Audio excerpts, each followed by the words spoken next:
Gaming check, congratulations on being second and third just despite Skinner. Also, happy Sunday to you, Yaya, Psycho. How was everyone's weekend? Ours was very productive, as you can see by Jack's face. Welcome. Yes, this is my productive face. This is what Germans look like when they have been productive. No, I suddenly realized I haven't set up everything yet, so bear with me for a second. I will do it as we go, it's gonna be fine. How are you all doing? Everything Tifa said, but I meant it twice as much when I just said that. There you go. Uneventful, fortunately. Yeah, those are nice. I mean, we didn't have an eventful weekend either. Yes, we did. What? Our weekend was super eventful. Why are you lying? Yeah, we cleaned. Yeah. We deep scrubbed the kitchen, basically. That Yeah. falls under cleaning. Cleared some of the junk we collected on one of the tables. That is true. Here's the thing. But that's not eventful, now, is it? Tifa and I together share a very toxic trait. Mine is, I like to dedicate one particular spot in wherever I live, so in this apartment, as the one where I use it as temporary storage. Like a hamster that only poops in the same corner. Basically. So, like, I check the mail and we have mail, and then I bring the mail inside and I place it in that spot. I go outside and I come back inside and I need to put something down, I put it in that spot. I have something to throw away, not like stuff that can go like moldy or shit, but you know, something that needs to be thrown out eventually, like old cardboard or something, but I don't feel like going outside because it's cold outside, because it's winter, I put it in the temporary space. The problem is, that's our dining table. Which we only dine on if we have guests. Yes. So Normally we don't use that once place. every 3 years on average. Now, that's my side of a problem. Here's Tifa's. No. Your side of the problem is also that you don't just put it there. It stays there.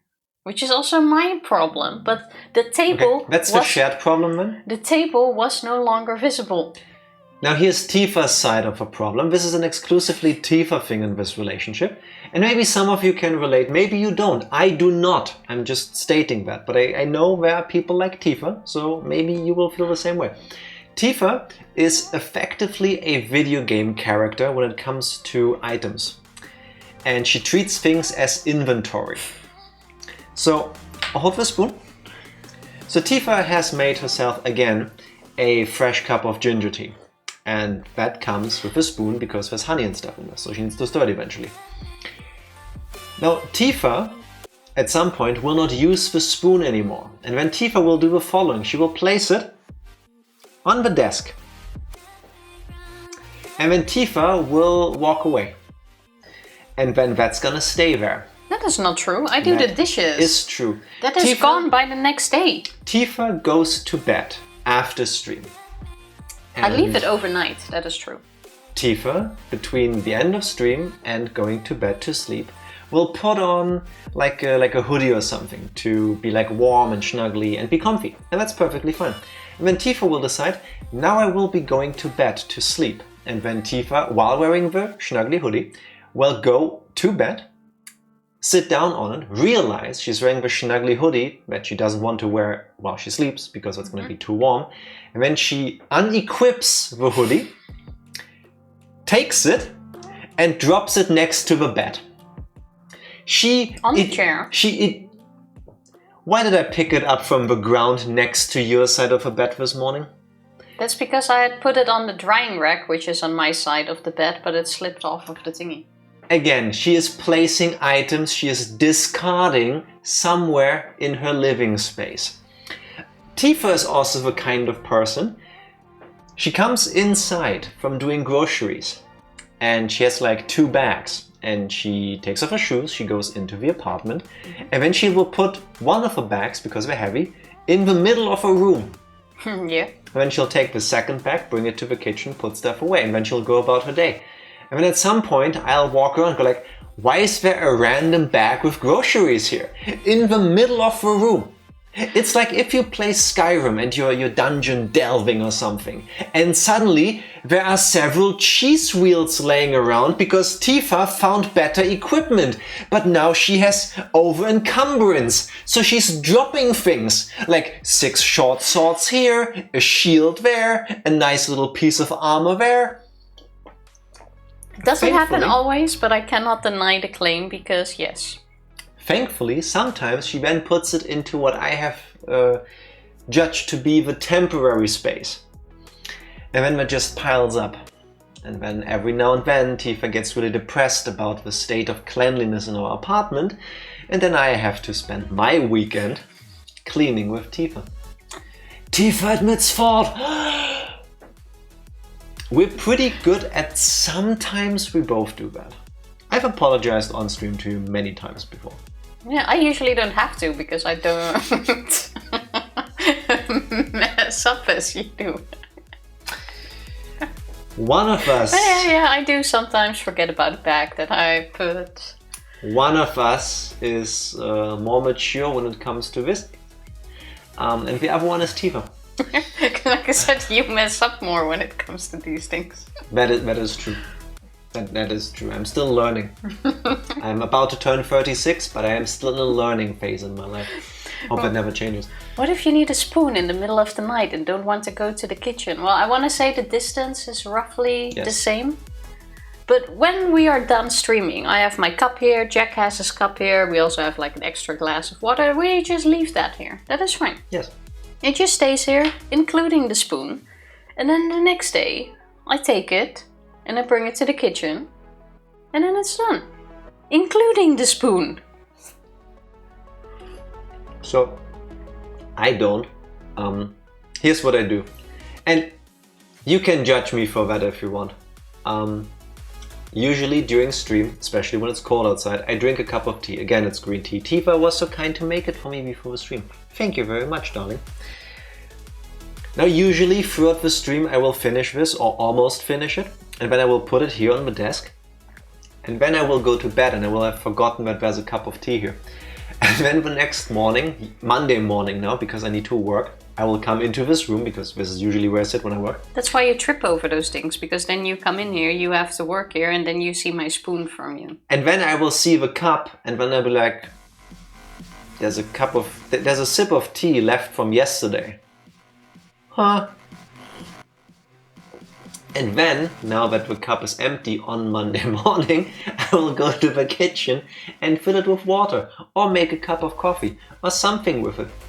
I reuse cups overnight, and I'm not ashamed to admit it.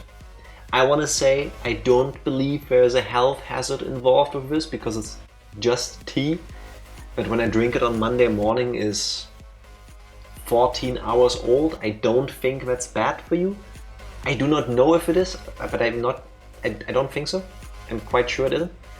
This explains a few things.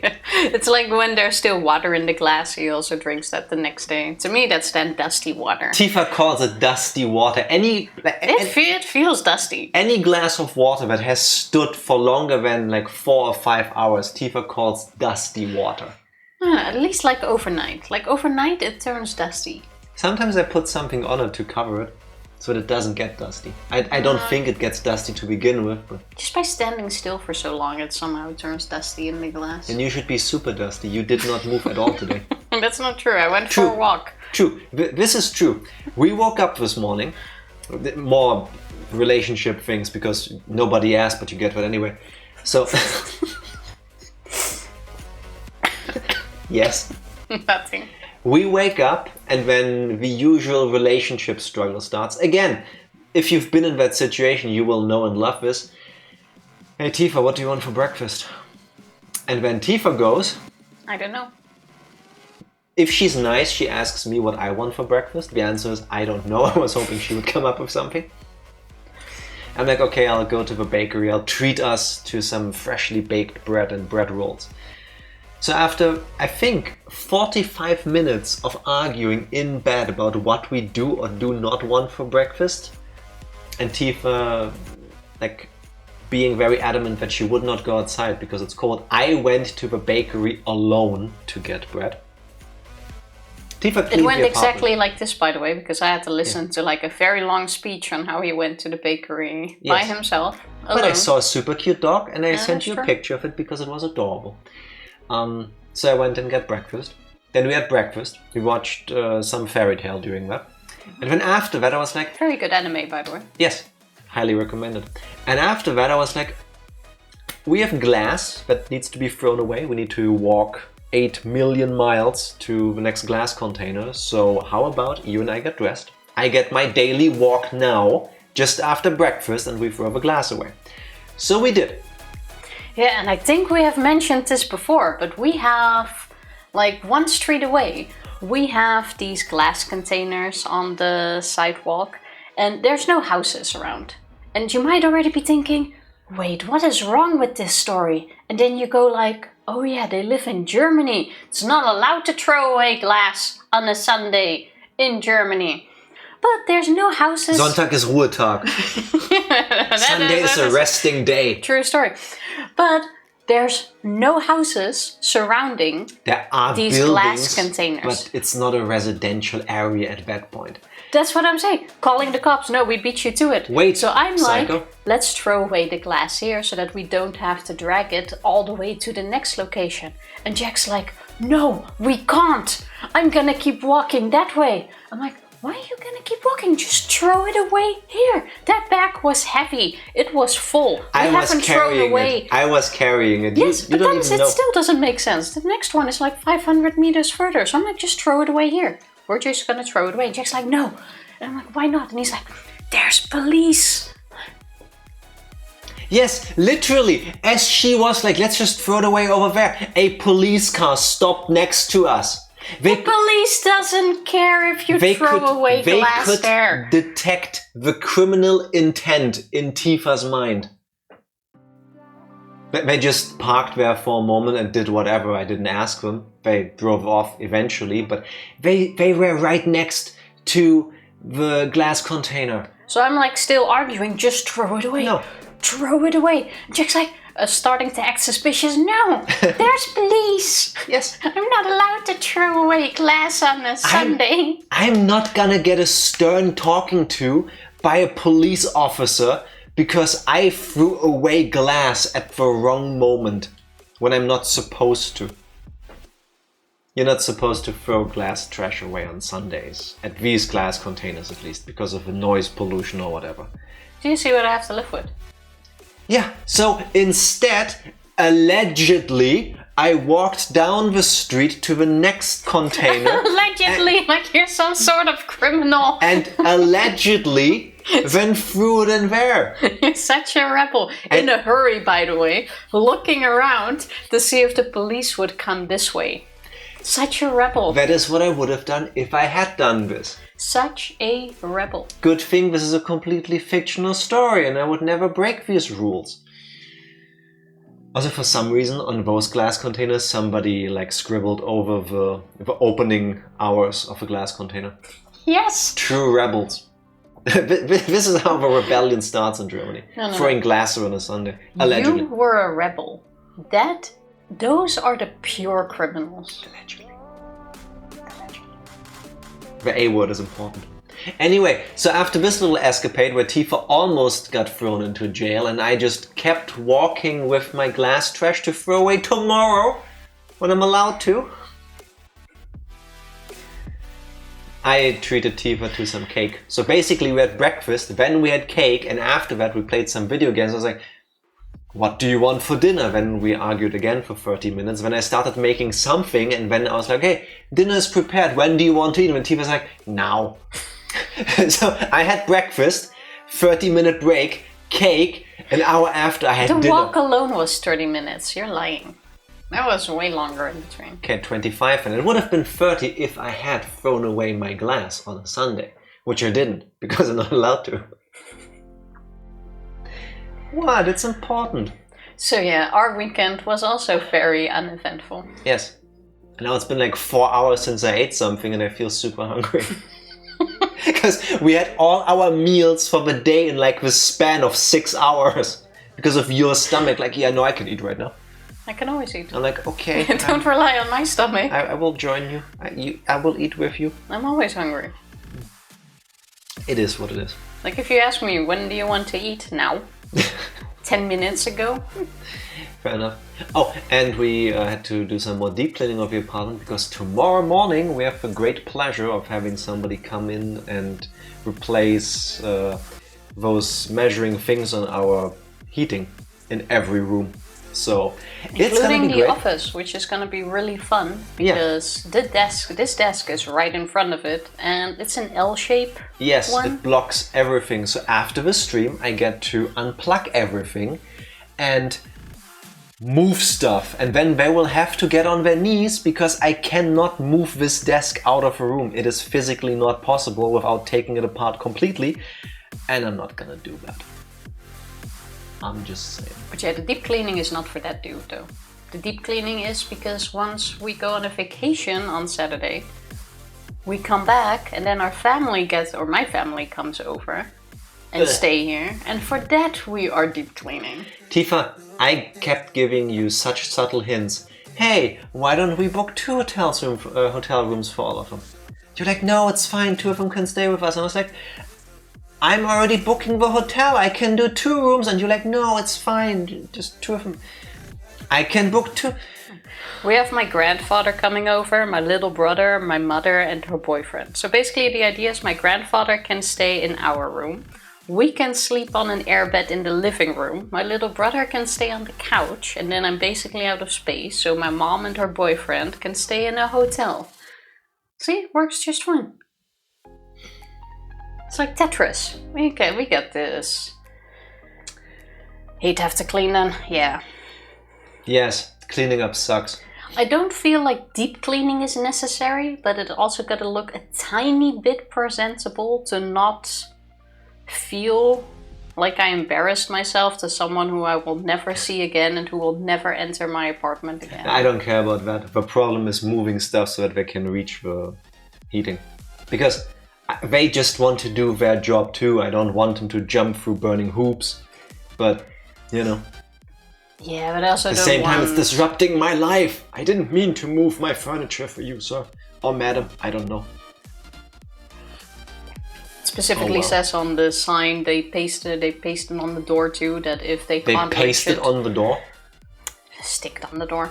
That if they can't reach the things, they might have to rebook the appointment, yes. And then you gotta pay $50, and they are not allowed to move or touch furniture.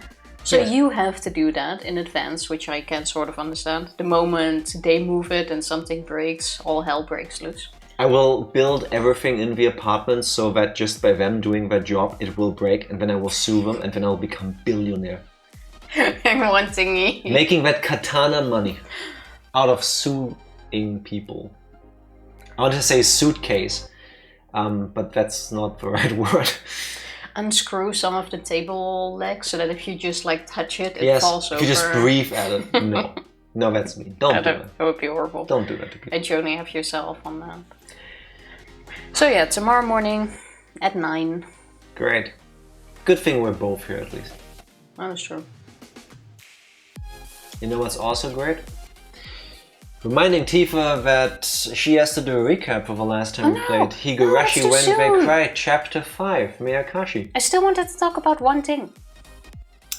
Hey Tifa, what would you still want to talk about before I make you do a recap of the last time we played Higurashi Chapter 5? Before stream, I saw a post on Reddit with a very odd recipe. And I was gonna actually start with that by saying that we're gonna eat that this week when we were on the topic of food. Okay. And I was wondering if there are like odd combinations where you think like, ew, but also like, oh, I want that. And it's basically just cooked spaghetti with nothing. So noodles? Noodles, no sauce, nothing. You just cook it, put it in a... Noodles with nothing. I know the recipe. It's not just plain noodles. Also, plain noodles are a thing. Fine. You boil plain noodles. Have you ever boiled non-plain noodles? Oh my god.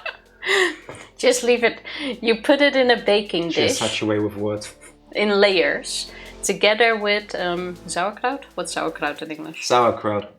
Sauerkraut? Oh. Sauerkraut. Let the woman speak. I know, right? Thank you. I'm trying. She's really bad at it. I'm helping. I don't interrupt you when it doesn't make sense what you're saying. Do you though? Do you? Do you need to remind you that to this day I don't think I've ever been able to tell a single story uninterrupted? And even I get frustrated with me having to start the same sentence 2, 3, 4, 5 times because every single time you go. So, plain noodles layered with sauerkraut and... Look at the lies. I just let him finish his story. And it took you everything. Anyway, plain noodles already boiled in a small layer. Then you put sauerkraut over it. Together with spekjes, bits of bacon. Bacon bits. And then you do another layer of like noodles, sauerkraut, bacon bits. Then you put some paneermeal. What's paneermeal in English? I don't know, you wanted to... Let the woman speak, it's your moment. Yeah, but I'm asking you a question. Breading. Psycho, what's paneermeal? Breading. Then you put some breading on top with a bit of butter. And then you just bake that. That sounds like and it's that's it. Carbs, salt, and a little bit of sauerkraut. And then when it's done, you can flavor it with maybe a bit of soy sauce and what was it? Ketchup mayonnaise. I think ketchup mayonnaise. Which is not ketchup, it's an Eastern like spice sauce. It's kind of like soy sauce, but it has a different flavor and different consistency. And you can still add a bit of that to your plate if you want to. Calling the cops right now. I know. It seems so nasty, like just the noodles and sauerkraut combination. I'm sorry. Sauerkraut goes well with bacon and noodles go with everything. I don't see the problem. Yeah, I guess. And then you have like this crispy layer on top. And then the softness beneath, and there's a bit of sour, and there's a bit of sweet. Tifa just described me. Yeah, a bit more salty on your end, but also a lot of sweet. I bought you cake. That's what I'm saying. Also, I went outside twice. I bought you breakfast, I bought you cake, and I made dinner. No, but I saw that, and I was like, eee, and I was like, I'm gonna buy sauerkraut this week. Go ahead. We're gonna make that. I haven't had sauerkraut in ages for some reason. That is true. Actually, for no reason, it just didn't happen. I was like, yeah, we're making that. Oh well. Now that Tifa has flabbergasted all of your taste buds.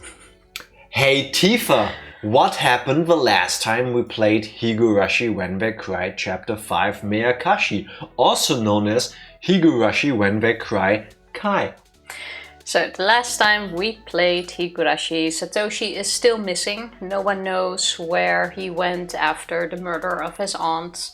Rumor still has it that he has run away and skipped town for Tokyo. Not confirmed yet. We made a deal with Ooishi that if we have information or he has information, we share. Because Ooishi is stuck, we're stuck, might as well use both of our resources. Nothing really came out of it, and Ooishi started to get busy with other jobs and things coming in. Other jobs, he became a pizza delivery guy. Other things. With other investigations and things that started coming up, so it kind of went... nowhere. It kind of halted, and it went nowhere. So we kept... Oh, sorry, no, let me rephrase. Tifa's having a Jack moment. I'm thinking too many things right now. Are you though? So we're still trying to figure out what is happening, and we've become obsessed with the curse of this town, and we started to write everything down. Oyashiro-sama's curse. And we started to write everything down in the library, in our notebook, to see everything from an objective and different point of view. And we started with all of the murders, the disappearances, how that all works. Because clearly there has to be something connecting all of this, right? Basically, yeah. When we realized someone is reading along from behind us, and suddenly there was Takano who was checking out our notes. Takano was extra interested. She's like, oh, you're Shion, right? So we introduced each other. We didn't like each other very much. We introduced ourselves to each other. We introduced each other, would be like, oh, you are Takano, right? And yes, you're Let the woman speak. I will when the woman speaks sense. So yeah, we met Takano for the first time. She started giving us a bit more information about the history of the town, like Onikafuchi, everything that happened back in the day that we apparently were not aware of in full detail yet. And despite the relationship starting off on the wrong foot, we made fast friends when it turned out that Takano is just as obsessed with Oyashiro-sama and everything that has happened. Basically, yeah. And she gave us her notebook, which has all of her thoughts on it to read for later, and then she had to go. So we take it along, we read a bit of it in the tips. And we also met up with Mion afterwards, where it turns out all is well and forgiven. We're all good, no worries. But we do learn, and we have actually before we learn that, we have a bit of a talk about how we're the same and there's no difference between us, so why did things end up like that? Where we have learned that Shion also pulled out her fingernails after we did back then, which was a couple weeks ago. Mion did, yeah, sorry. Did I say Shion? I think so. Oh. Mion copied us and also pulled off her fingernails to match ours, so we have the same healing scars at the moment. And we have a little bit more of a talk about how she has the demon in her. Stop, but then, you skipped the most important thing. But then we have the scene with the demon. Is that where you're going? So, remember how Tifa said we also read some of her notebook in the tips that happened at the end? Because she didn't mention it at the end. So after the scene with Takano, Shion goes back home. And turns out that Mion comes to visit. So then they have the talks that Tifa just talked about. And Mion starts apologizing profusely because she is sorry for what happened, or so she says. And Shion completely forgives her immediately. He's like, yeah, if you apologize one more time, I'm gonna be mad. And then they just have a normal, seemingly normal conversation when suddenly Mion apologizes for not knowing what happened to Satoshi. And that instantly flips a switch in Shion where the demon, as it will be called shortly after, comes to the forefront, grabs Mion by the throat and almost chokes her to death. Okay, yeah, fair. Important detail, I suppose. Yes.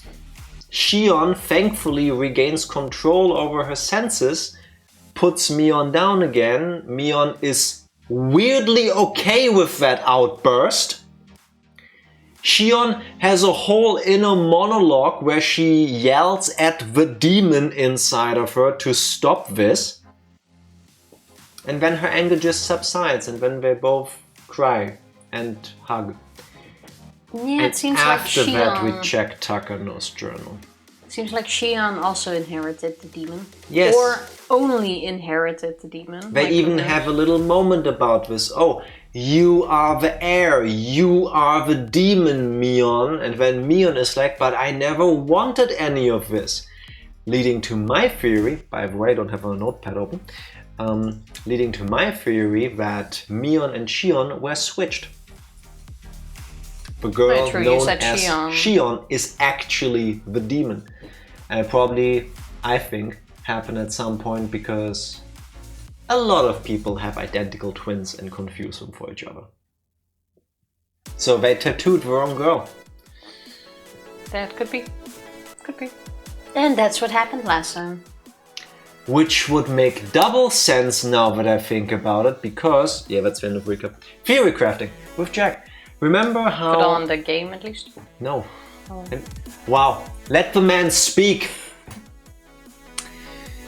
Remember how in the beginning of chapter 5, Shion was like, oh, I'm even pretty sure that when I was born, the hag tried to kill me by just breaking my neck with her own hands?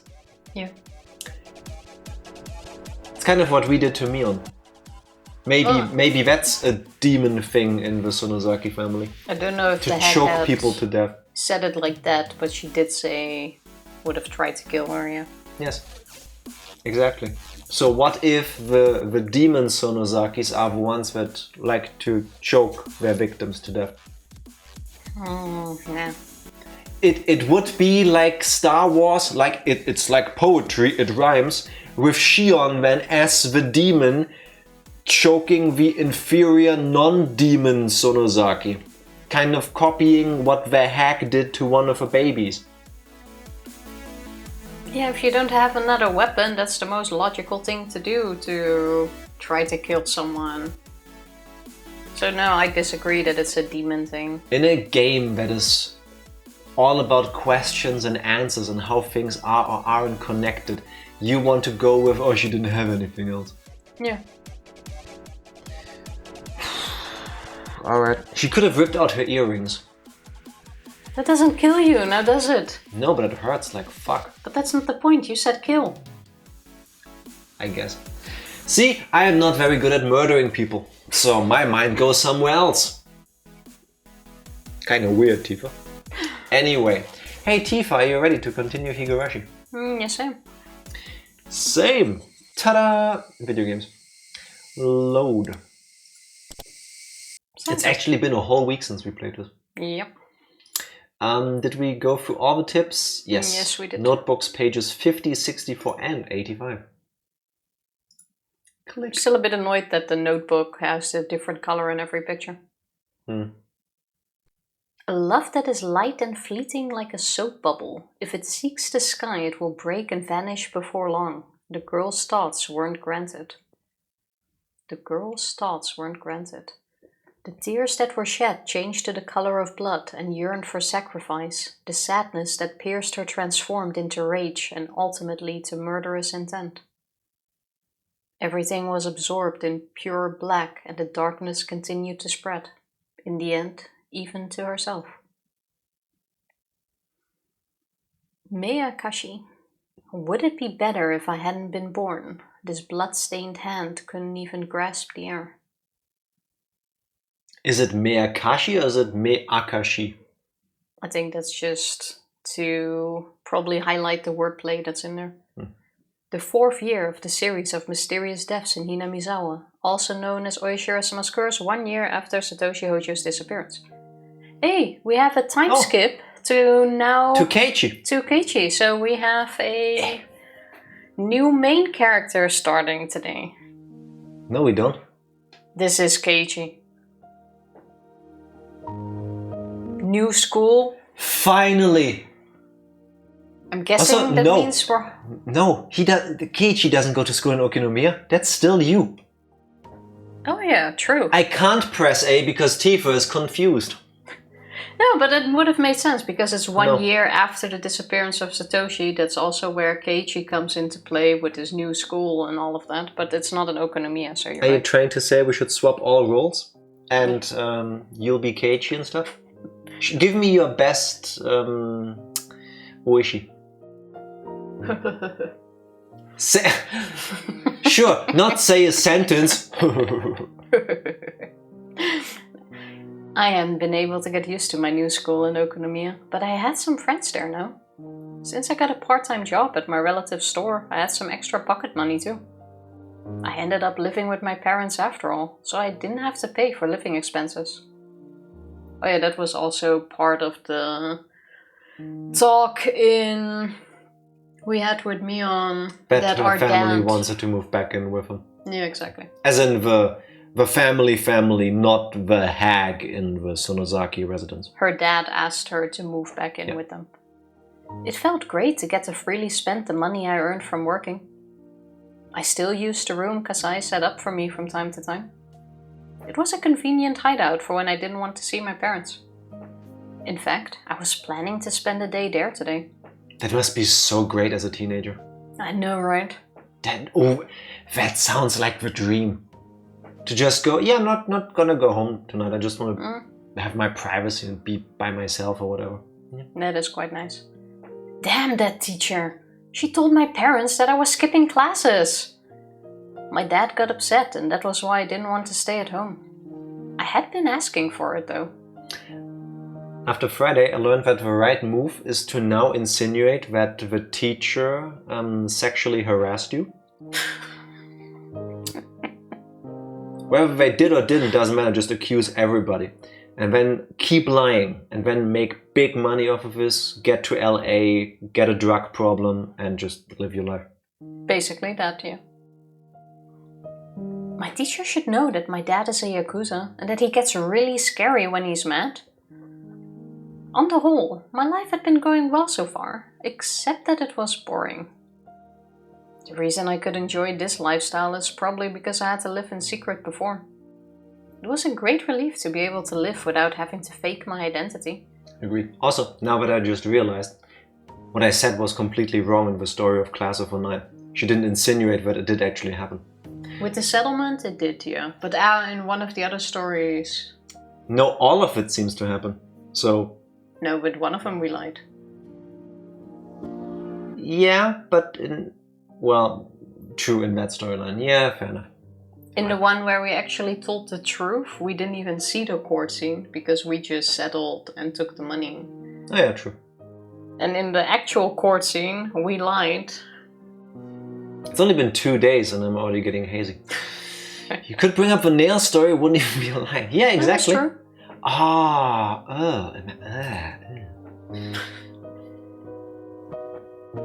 Well, that might have been a valuable experience. I think I learned from it. I was going grocery shopping and thought I'd get enough food for a week or so. My parents would appreciate my presence more after missing me for a week. I was doing this for their sakes. Oh wait! Isn't there a 100 yen sale today? Yeah, there is! I knew how to save my pocket money. I was in a good mood. I spun around with my arms spread out. Why do I think... Always remember, people, when other people do this stuff to you, you have teeth, use them. Why do I think this might lead into the moment where Keiichi gets attacked by the thugs? Was that where we first met Shion? Yeah. Oh, that could be. Well, it was one of the times when we met one of them. Fair enough. I felt like I was inside a little whirlwind. Also, last time she did this, she kicked bikes. Fair enough. I called that. I deserve a prize. My arm hit a motorcycle parked on the sidewalk. It obviously wasn't where it was supposed to be. Ow! What the... Who parked this motorcycle here? I gave the motorcycle a kick with no hesitation. Is this just a thing she does? Or am I supposed to be thinking like, oh my god, it's happening again? It's just déjà vu? Calling it now, because I'm in a calling things phase. This time, she kicks the bikes and Keiichi shows up, and in mimicking Satoshi, he now comes to defend her. Wanna bet? But Keiichi has no reason to be an Okonomiya. Yeah, so? Oh, would be funny. Could be. Rage Against the Machine. That's what the name of the band was about. From. Now we finally know. There were 3 motorcycles lined up in a row. Domino Day. They all fell like dominoes. It was beautiful and so much fun. Vandalism! Hey. Oh? This was odd. I felt like I'd gone through the exact same experience before. Twice with us, technically. While blinking my eyes in an effort to recall when that was, some people grabbed me by the neck and dragged me into a dark alley. Nice. She said alley properly. It looked like these punks were the owners of these motorcycles. They started shouting at me. Déjà vu, I have kicked that bike before.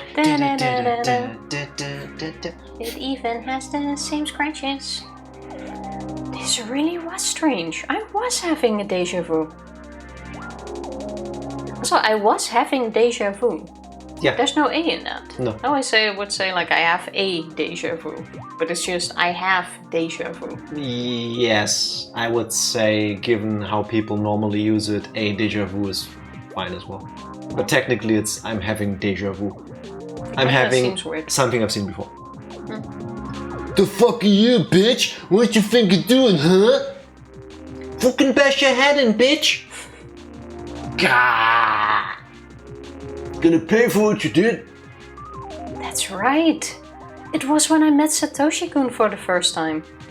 He came to save me. If I pretended to cry again now, would he come to save me again? I made a wish, and I started pretending to cry and beg for mercy. At that time. Okay. You know what I just realized? Spoilers for Twilight. Twilight stole from Higurashi. Mooi.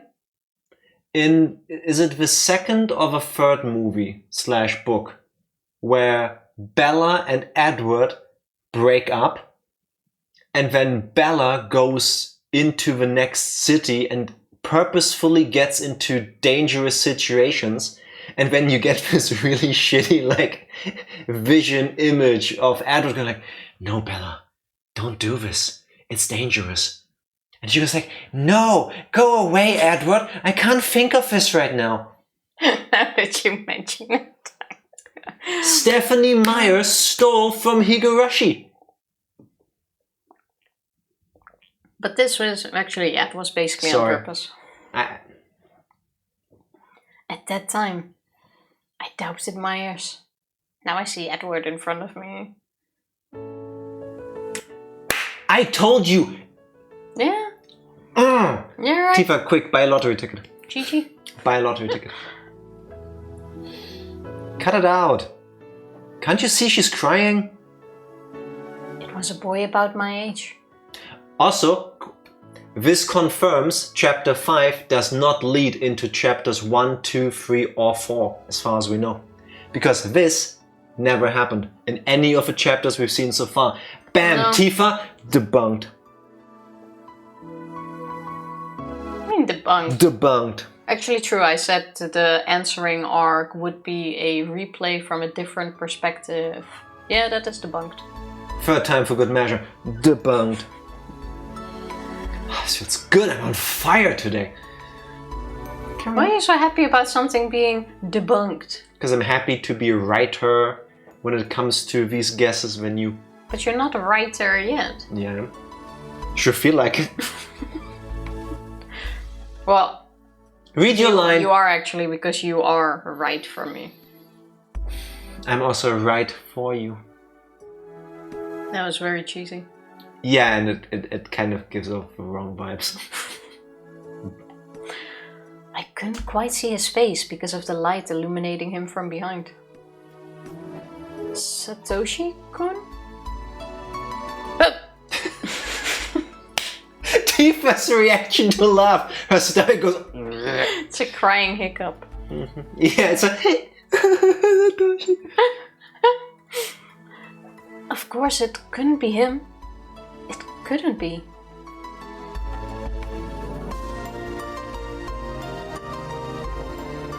When I snapped out of my daydream, I realized that it wasn't Satoshi-kun after all. He looked less gracious than Satoshi-kun, so to speak. That's the first impression. Less gracious. If Satoshi-kun was pristine and untouched, then this guy would have scratches all over him. But although they were completely different, I got a similar impression from him somehow. Real quick, I need to see the other art for him. Okay. Manly. Yeah, but you're flexing, he doesn't. Oh. That is a mad face. Oh my god! Oh my god! That's Nidoran male. The expression. Oh, I can see it, and the chest plate also adds to the... Gen 1 Nidoran male. Exactly the same face. Exactly the same. Yeah, it all adds to it. Also, what's with a super cool tactical vest? That looks cool as fuck. Also, he has one of those old-timey belts. You see that? Comes with the pants. There. It's not like a regular belt, it's like a thing, you like turn that thing inside her. I like it. I don't hate it. But I understand why they didn't give him that vest in the remake and the console version. Doesn't feel like a standard outfit they would wear. Okay, goat! Yeah, this is admirable. Stepping in. Yeah? While I'm assuming it's still 3 punks. harass someone is very admirable. Yes. I think he's gonna get his shit beat out of him in a moment, but still. Which great. makes it even more. I feel like that's a very faithful fit for that era. Wait, this outfit? Yeah. That's a normal... I'm sorry, that vest is not common.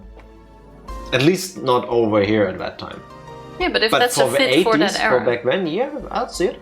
I don't, but I also don't know a lot of 80s styles, especially in Japan. The newer art styles, his outfit is like he's just casually going around outside in summer. The original art gives him instant main character material. He's got the cool pants with the cool belt thing. That's extra. That's laser sword about to pop up. That's certainly like standing out to me. Like I don't usually see belts like this. Then he has this like black undershirt like on him, and then the vest. The vest is like main character. Yeah. And he also, despite all of this, does the Higurashi lean. What the hell? Who the fuck are you? You wanna get hurt or what? Fucking say something! Son of a bitch! I'm quite sure one of them is Australian. I just say things. The boy looked a bit taken aback. Well, I just thought you might want to let her go because she's crying, so... If not, no biggie. It's alright. I'm just saying. I haven't seen anything. No, I needed to go... Actually, gentlemen, now that you mention it, I needed to go this way, so bye. Have fun. I didn't mean to interrupt. It's wonderful. Now that you mention it, yeah, no, you do look like you have business with her, right? Refocus the camera, look at my hands. Oh, just one hand, really. But record scratch. Huh? The fuck you think you telling us what to do? Whoa, hold on. I'm against violence. What was up with this guy?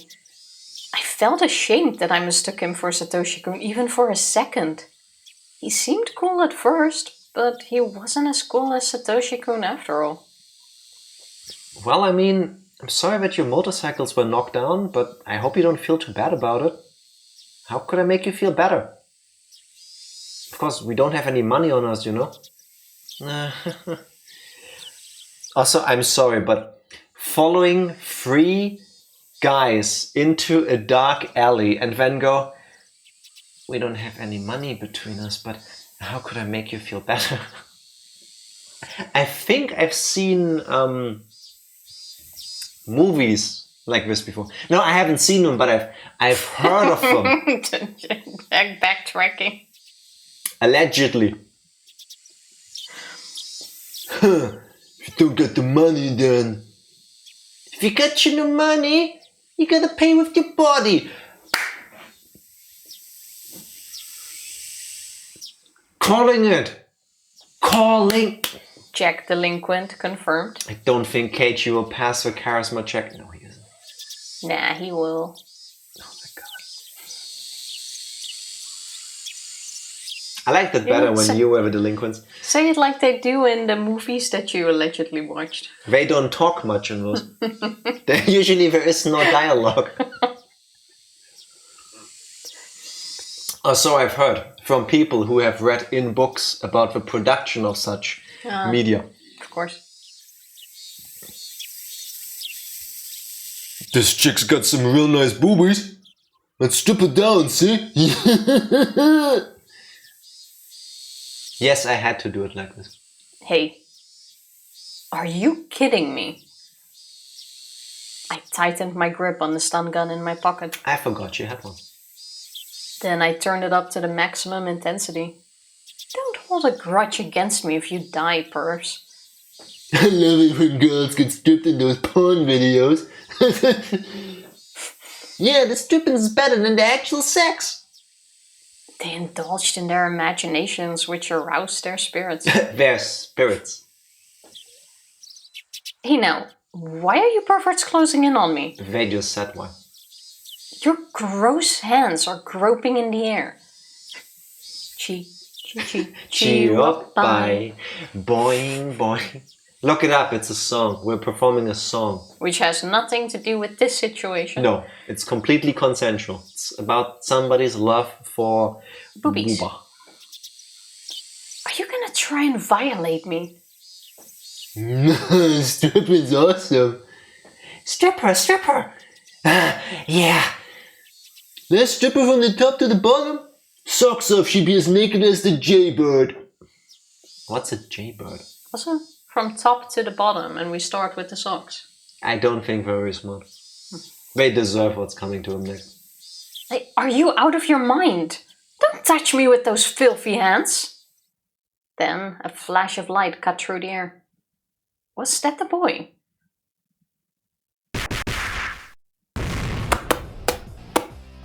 You stupid fucks!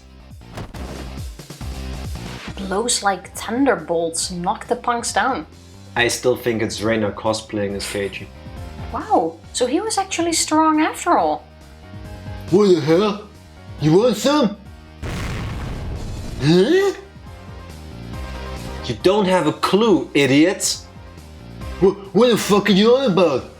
There's nothing arousing about stark nakedness. Leave her socks on at least. No matter what. That was the trigger.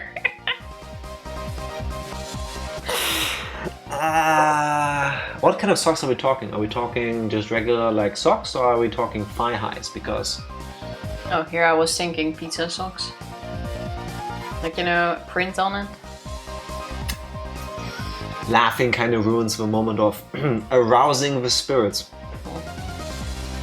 That is the ironclad rule! Listen up, monkeys. What's the difference between Homo sapiens and other animals? That's right, humans wear clothes. Human beings without clothes are just animals. If you get aroused only when the girl is completely naked, you are less than human. You might as well just be animals. I'm going to knock some sense into you. Clench those teeth. The problems we're having. We said clench those teeth, not bark. Woof!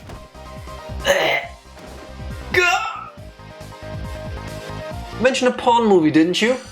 Let's say there's a cosplay sex video. The definition of cosplay is too broad. To lecture on that subject is as difficult as explaining the spirit of Yamato to Yankees parachuting down from B-29s. So I'll limit the scope to the most popular one, school uniforms. What are the three most prominent divisions in the larger category of school uniforms? Answer me!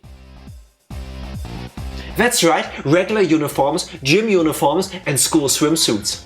Both the sailor style and blazer style are included under regular uniforms, by the way.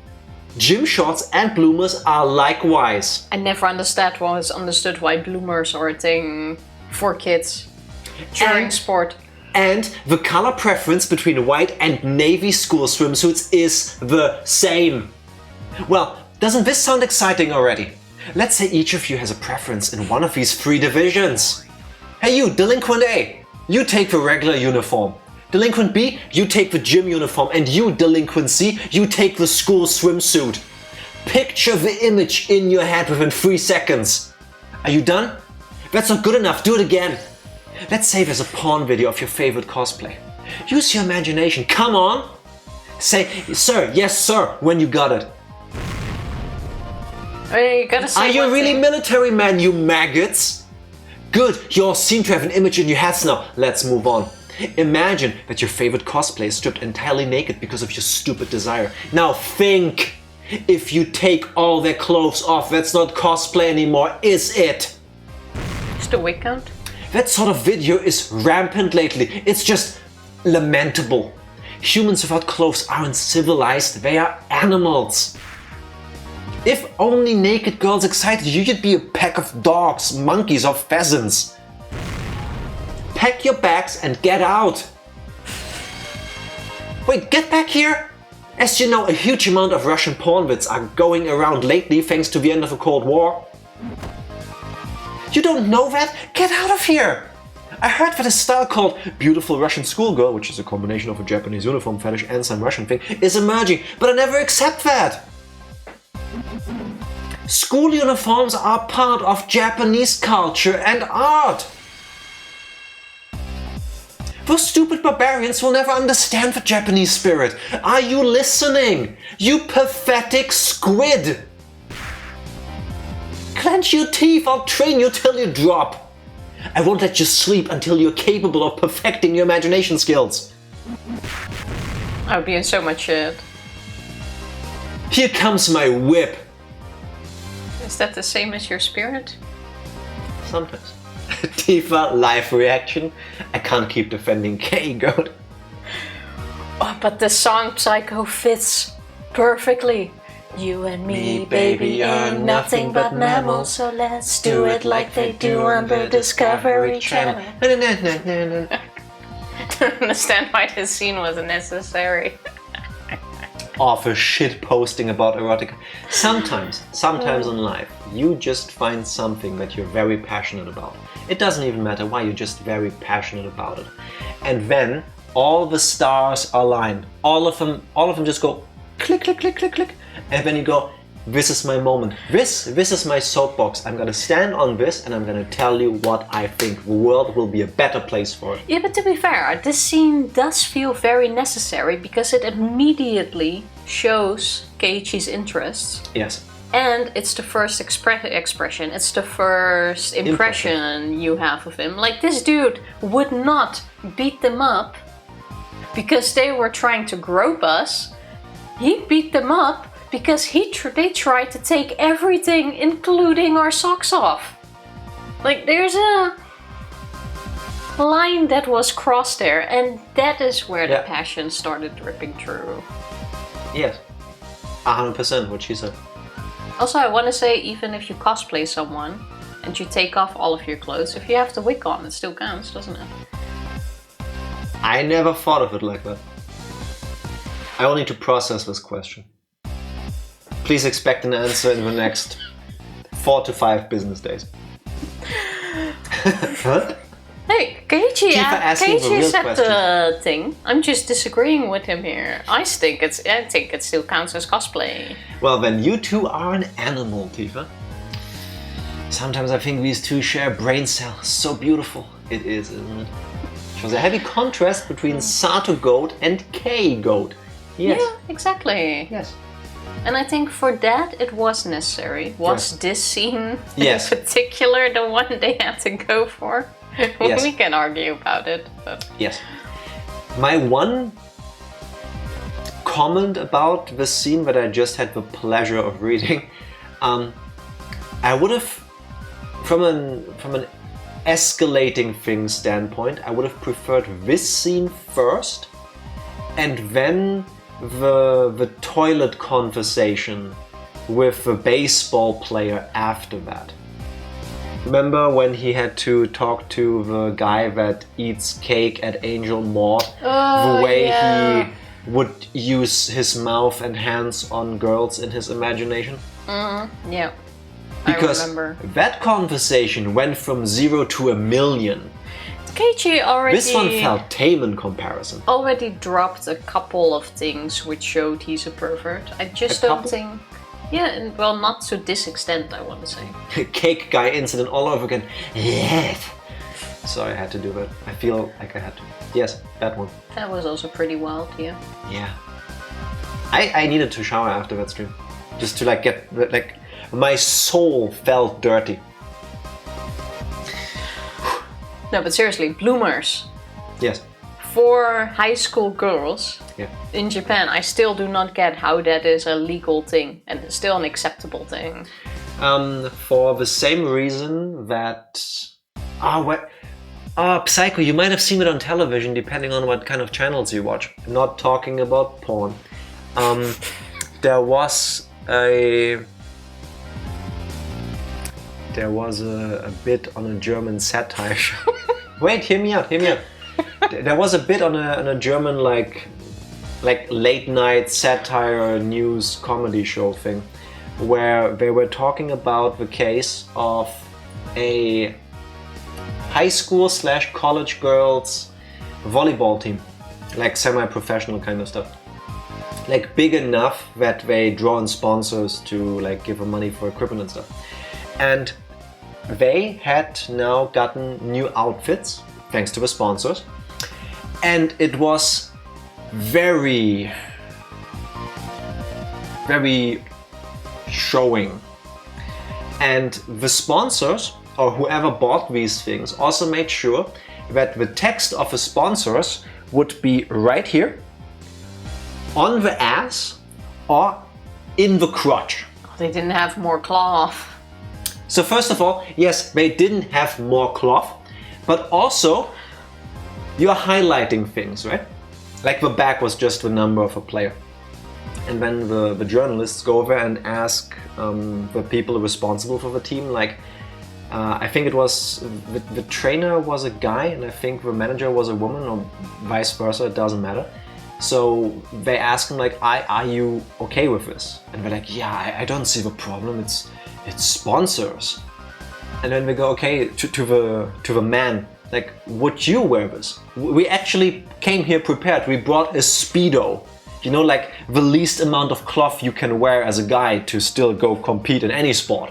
Like, would you wear this? And he looks at it and you can see the gears click for a moment, but when the gears get rusty or whatever, he's like, no, I wouldn't, but I still don't see a problem with this. And when they ask the manager lady, and they're like, okay, like 2 of your players already said they will not compete in this outfit. Yeah, if that like we are not forcing them to wear these things, and there will be no repercussions. Like, so you're saying if your team members don't want to go play in the outfits that your sponsors bought, that's okay. No, obviously not, because those are our official uniforms, but anyway, we will talk about that. Yeah, but the problem is, for men, they can wear shorts and stuff officially in these sort of competitions. There was a thing in the Olympics last time too, where, was it volleyball or another sport, where a team got disqualified because they were wearing shorts. Yes, they were wearing too much. Which was exactly according to the rules that men are allowed to wear. Yes. But for women, there's different regulations, yes, which saying they have to basically wear the bloomer sort of type, because everything else is not allowed. It's like, why? The answer is sexism. Well, yeah, obviously these rules were set way ago and never really changed. No longer willing to be changed, I suppose. They should be changed, because I think you should be, if you televise a sport, you should be televising it for the sake of a sport, not for the sake of the audience watching it with one hand. I mean, if that's what you want to wear, of course, you can absolutely wear it, but yeah, I feel like the dress code here should kinda match.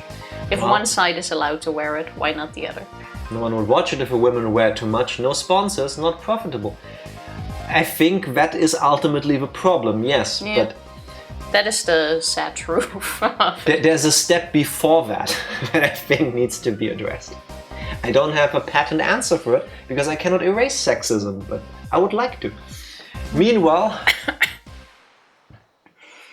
at that point, I heard a bustle of people running this way. Yeah, you tell him, Keiichi. Tell him about that Russian fake porn. I still have the animal song. Maebara-san, I gave it some people. I saw several kids running towards us. It seemed like our backup had arrived. No shit. Let's get out of here. The 3 punks had just been standing there agape, but they started running away when they saw that many people. All of them little kids. I was gonna say all of these 9-year-olds. You're awesome, Maebara-san. You have those punks transfixed all by yourself. One of them even had a nosebleed. You're so strong, Maebara-san. Phew. It seems my personal aura has grown more powerful. If this keeps up, I'll soon surpass even Coach's Made in Heaven reality marble. Anyway, are you alright, Mion? The boy was apparently called Maebara. He turned around to face me. Even the way he mistook me for Mion sounded like Satoshi-kun. But Satoshi-kun isn't a pervert like him. Yes, he is. You just didn't know it.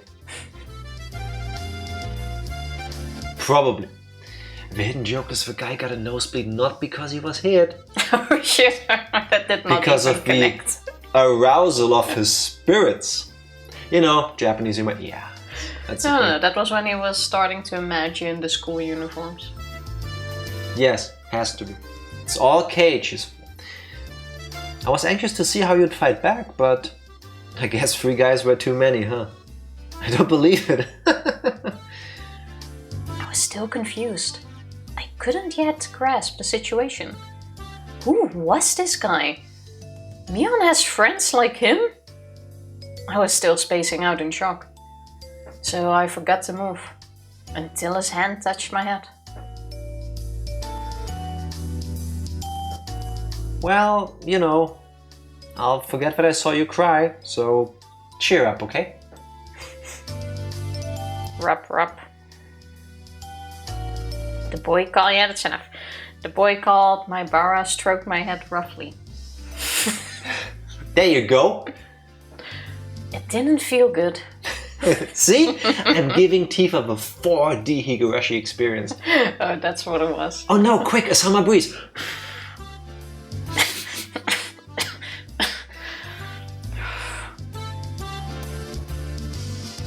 It hurt, actually. Actually. Well, actually. But still, his hand had the same warmth. Later on, Mion told me about him. Wait, so we didn't even go... Okay, so we didn't tell him we're Shion. No. He was called Keiichi Maebara. Kei-chan for short. He's 1 grade below us. Not only that, but he just moved to Hinamizawa. Thanks to his attitude and lack of manners, he'd already become an idol in their class. Mion joyously explained all of this. Sure, he sounded like a fun kid. I knew why Mion was into him, but Satoshi-kun is way cooler. He wasn't worth stealing from Sis. Or was he? My heart dropped. Doki doki. I was excited. It felt like I'd gotten a new toy. That's disgusting. I was curious as to what kind of relationship Mion intended to build with him. I'd love to tease her about it. Well, they do share and do everything together. Yeah, I'm sure Keiichi wouldn't mind being shared. There's also this show on... What's that channel? LTC? TLC. TLC. Where I keep seeing the advertisements for it when we're in the Netherlands that has like these twin sisters that are also identical. Oh, yeah. We saw that last year when we went over the last time. Yeah, we've never actually seen an episode, I think. I still don't know when that shit airs, but it's basically an identical set of twins that have a reality TV program and they also share anything. And in one including of those, a husband. Including a husband. And in the... not bloopers, but in like the teaser things, they go like, oh, this guy has like this interview and he goes like, oh, if I have sex with one, I have to do the exact same thing to the other immediately after because it needs to be done straight away. They eat the same amount of things, they have the same workout, they take the same amount of steps, they have the same clothes. And if one goes to like the dentist and has a hole filled, the other one will have it filled even if they don't have any issues.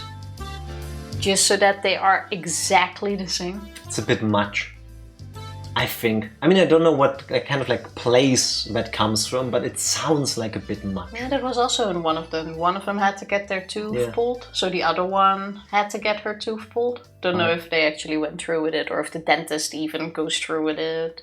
I'm pretty sure if you pay the dentist enough, they won't care about pulling a healthy tooth. But fair enough. But where I was getting to is that Shion and Mion can then share Keiichi. It only sounds nice in theory. It actually sounds horrible. Like, I can Sounds so understand stressful. that some guys have this fantasy of like sharing twins. Like, I can fully see where that's coming from, but in this sort of setup, stop. that The wording is very important here. exhausting. The idea isn't sharing twins. The idea is Having being shared twins. by twins. Or that, I guess. But it seems exhausting. Yes. I can barely handle one teeth. Imagine if there were 2 of them. This world is not ready for two No. Tifas. No, it is not. Thanks, Keiichi. Wait. How does she know? Wait, Wait, what? How does she know this already now? I'm a bit confused. Later on, Mion told me about him. How does she suddenly have this information now? Yeah, I thought we are done with the scene. This was over. We spoke to our sister. Wait. I think we skipped something. No, we didn't. Actually, we must have, because nobody else mentioned his first name. He was only called Maebara-san by Okamura and Tomita. Yeah. Later, I learned his name was Keiichi. There, later on. Yeah. Wait, is this a mistake? Or just lost in translation somewhere? I feel like this is important. If it's not an honest mistake. How can this be important? That means she had a morphogenetic field moment. Exactly. Again, going to the idea that Mion and Shion are the same person. Not physically, there are two of them, but they share things subconsciously, somehow. I don't know. Superhuman, supernatural things. The later to me seems more like a mistake, because if it was like, oh, Mion has told me about this boy that is new, then the whole story, and his name was Keiichi Maebara, I would have gotten it. If it said earlier on, Mion had told me about him already, this would have made sense. Let's just roll with it for now. Thanks, Keiichi. Let me buy you a drink. My uncle's restaurant is just nearby, so why don't we go there? Satoshi-kun would refuse out of modesty. But Keiichi Maebara said okay, within 2 seconds. Well then. I couldn't wait to tease the two of them. My boring life suddenly became bright again. Whoa, hey, don't cling to my arm.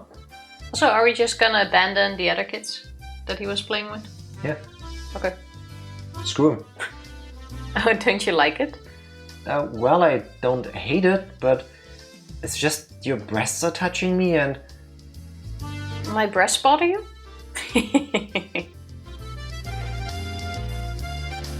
I mean, kudos to him for just saying it, you know?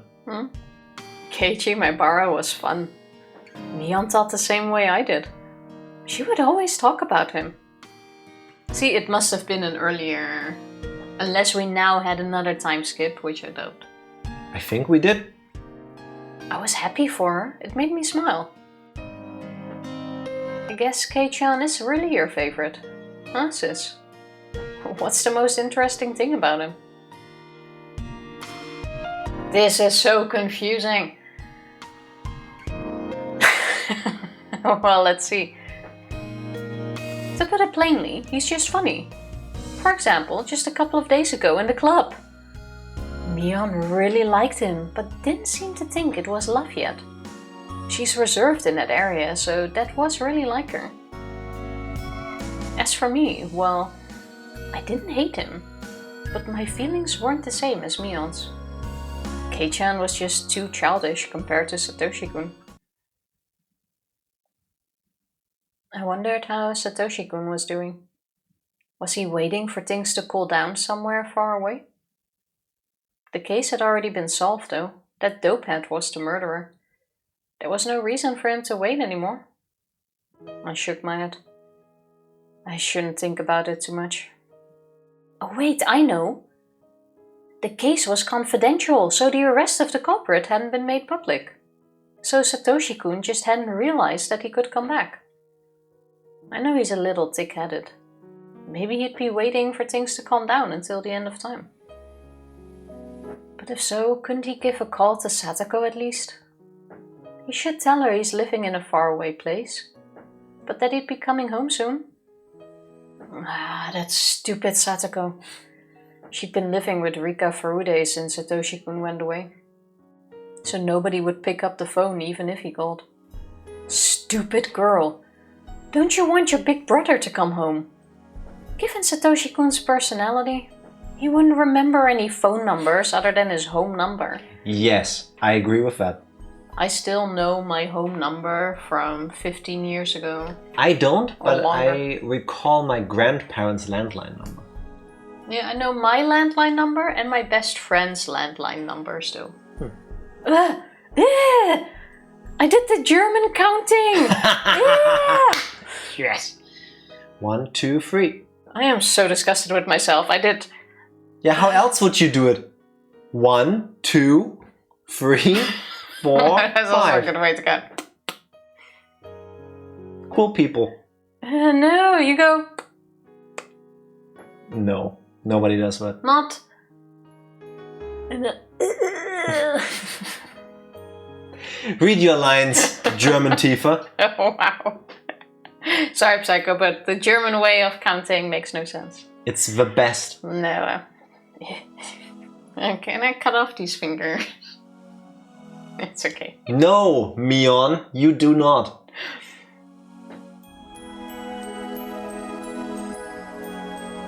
So he wouldn't be able to? So he wouldn't be able to contact anybody in Hinamizawa. The thumb is the number one important finger. Yes, of course you it's start not. with Yes. 1, 2, 3, 4, 5. No, I feel like this is the most important finger. The pointing one. Like the poking one. Yeah, so you can point at stupid things. Maybe he's been calling Satoko every night. He keeps ringing, but nobody picks up. Oh, this was also a time before the widespreadedness of answering machines, right? Imagine if he did call every night. I don't know if answering machines are what you think. Then he'd assume Satoko might be taking a bath or be in the restroom. He'd put on a puzzled smile while mumbling, like always. I imitated his voice without realizing it. And after that, what? What's up? Didn't you say something, Shion? I laughed it off and urged Mion to continue. I realized then that her tone had changed. I hadn't been listening to her because I was thinking about Satoshi-kun. Completely spaced out. I thought she was still happily talking about Kei-chan. But Mion sounded grim now. Her faint smile looked pitiful. It was too late to ask what was going on. So instead I concentrated on her story instead. After all that, Uncle gave everybody a doll as a thank you gift. Oh. Everybody except for me. Okay, so we're in a different version of chapter 2. Yeah. This is the moment where her demon origin story started. Okay. Except for you. I wanted one too, but I couldn't say it in front of everybody. You still can't express your needs, huh? And then? Mion sniffed. I realized that she was on the verge of tears. I'm sorry, run that again. She did what? Oh, she sniffled. It's the same thing. A sniffle or a sniff. Those are different things, Tifa. One is drugs, the other is emotions or a cold. It sounds the same. Also, I can just sniff without doing drugs. I'm sniffing your bullshit right now. Do you see crack here right now? No. We're already past that. Mion sniffled. I realized she was on the verge of tears. Okay, now do that again like you don't hate me. Oh my god. It's okay. No, it's not actually. You're disappointing me right now. See? You're disappointing me. Yes. Because I'm sniffing. Yes. I am expressing my needs. I need you to reread those lines like they're supposed to be read. Mion sniffled. I realized that she was on the verge of tears. Better? Yes, thank you. The cutest doll was in Kei-chan's bag. And you wanted that doll? It didn't matter which one. But although Kei-chan knew only I didn't get one, he didn't give it to me. He didn't give it to me. He said that the doll wouldn't fit me and... then I should be born as a boy in my next life. That's what he said. Click. Oh, the music's really nice. No, it's really not. It makes me want to cry. Yeah, exactly. It's well made. That was Keiichi's weak point. He might be fun and popular, but he wasn't mature. Not like Satoshi-kun. I want to start all over. I want to go back to when I just met him and start all over. I want him to treat me like a girl from the beginning. Don't take it too seriously. It will be okay because it's just you. It will be okay because it's just you who wants to start over while he didn't even notice anything wrong. It'd be harder if you guys fought over it or something. Can I start over? If you didn't cry in front of him, it's not too late. You can cry as much as you want now, and if you show him a different side of you from tomorrow on, you can still fix it. Okay. I'm amazed how insensitive he is, but part of that is just the impression you've been giving him so far. If you change your attitude from tomorrow on, you can still change his mind. I actually agree with that. Yeah. You know, if you always do like a banter kind of thing with people, then that's the energy that's in the room. Yeah. And it's harder to know when the person isn't being in that, let's call it, playful mood. How do I change my attitude? How? If I tell you to act cute, you'd start going to school in frilly clothes. So don't think and just be natural. But without overdoing it, pay attention to how you behave around him. Ah, and don't forget to be cautious of Reina. She's a bit ahead of you so far. Kei-chan might prefer Reina at this point. Oh, that's true. Reina's really girly. She's cute and caring. That just means you can't slack off even for a moment, sis, because you've got a rival. Tears can attract men, but they don't anchor them. You should always be smiling, but cry when it really counts. That's how you typically do it. Maybe I should try that on Kei-chan myself. No, don't! He's the boy you like, so I guess it's natural that I like him too. How can I attract him?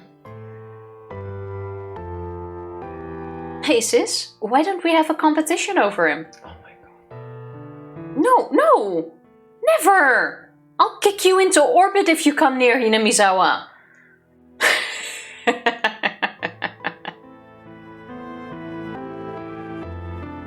I'm happy for you, sis. It's not too late at all. It's important to know the distance between the boy you love and yourself and shift the way you appeal to him to compensate. The boy I love is missing, you know? Oh, look at how sweet I was. That was adorable. But I'm not missing. That's why I said that after. Alright. Wow, look at me. I'm finally being adorable. Yeah, too little, too late. See, this is what I meant earlier. When there is this much banter, it's hard to know when to take you seriously when you actually show your true feelings. Yeah, so starting tomorrow, you should act differently. No, I'm not planning on it. I don't even know where he is, or when he's coming back. Compared to that, you're very lucky. Mion was saying she'd do her best from tomorrow on with red tearful eyes, but I sensed a deeply negative feeling emerging inside me. Nobody was blaming Mion for being happy with Keiichi. I wasn't envious. I wasn't jealous. I didn't want her to be blamed the same way I was blamed. It was just that there was no space for Satoshi-kun in Mion's mind anymore. Filled as it was with Kei-chan and her other friends now. It didn't matter to her if Satoshi came back. Or not. Just like how she didn't care if it was sunny or rainy tomorrow. But what about me then? Had I been thinking about Satoshi-kun all the time for the past year? I wasn't proud of my own answer. I'd become used to life without Satoshi-kun. His absence didn't hurt me anymore. I was getting used to life with Keiichi Maebara. And if I let my guard down, he might just fill up the space I'd been saving for Satoshi-kun. If Shion Sonozaki had prayed harder for Satoshi-kun to return, he might have come home already. Where did Satoshi-kun go?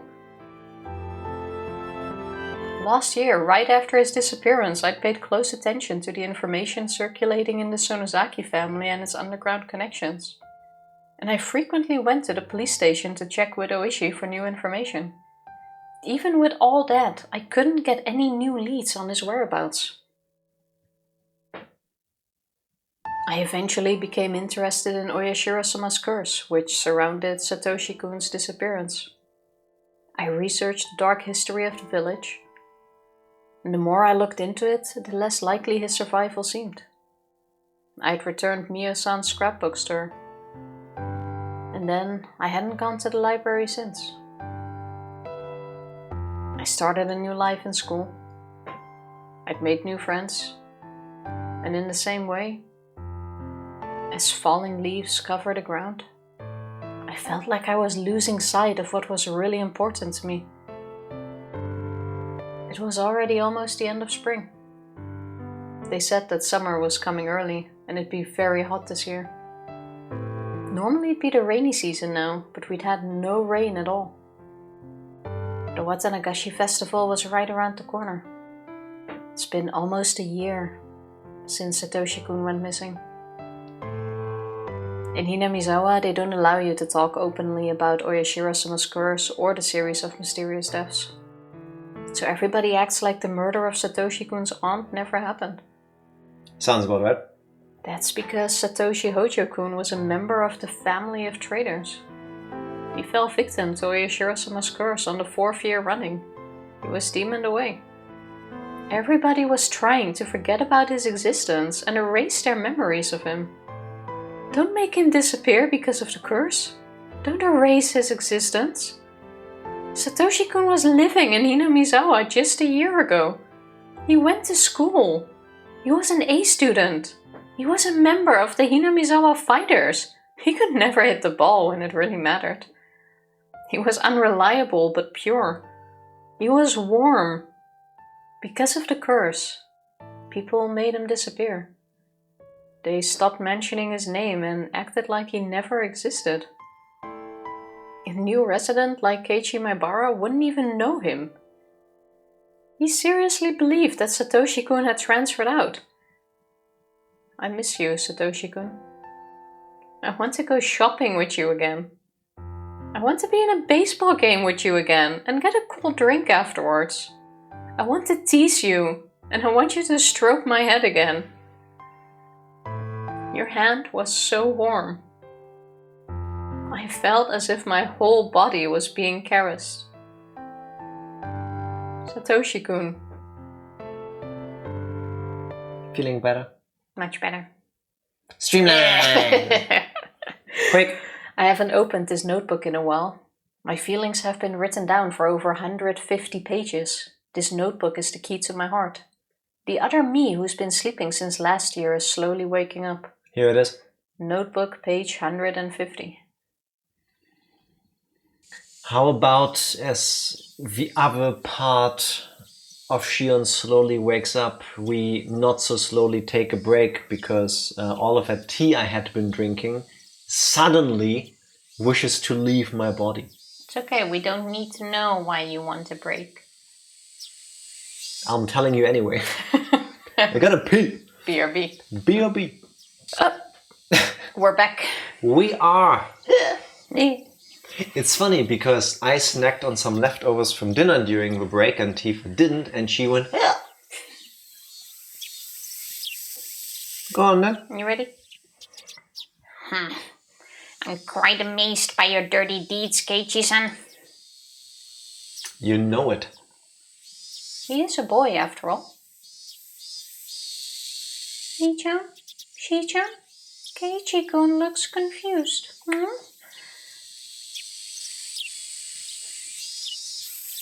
Did you hear that, sis? Sorry, I talked over you. Did you hear that, sis? We're not playing tug of war here. Are you trying to tear Keiichi apart?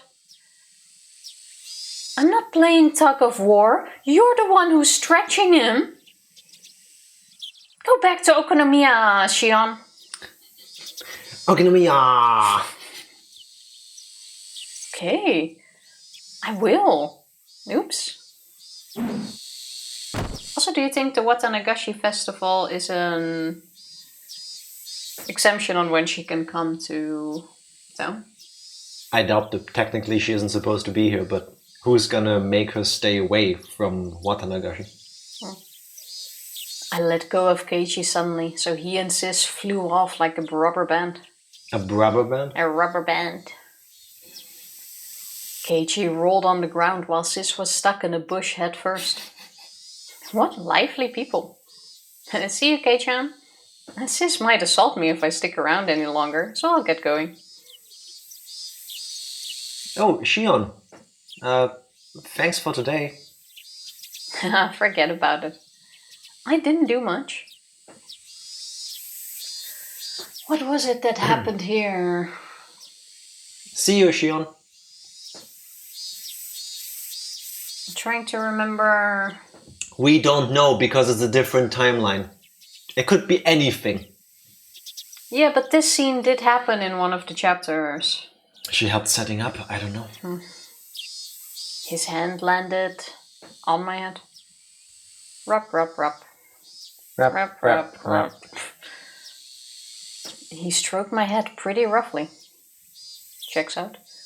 But the warmth reminded me.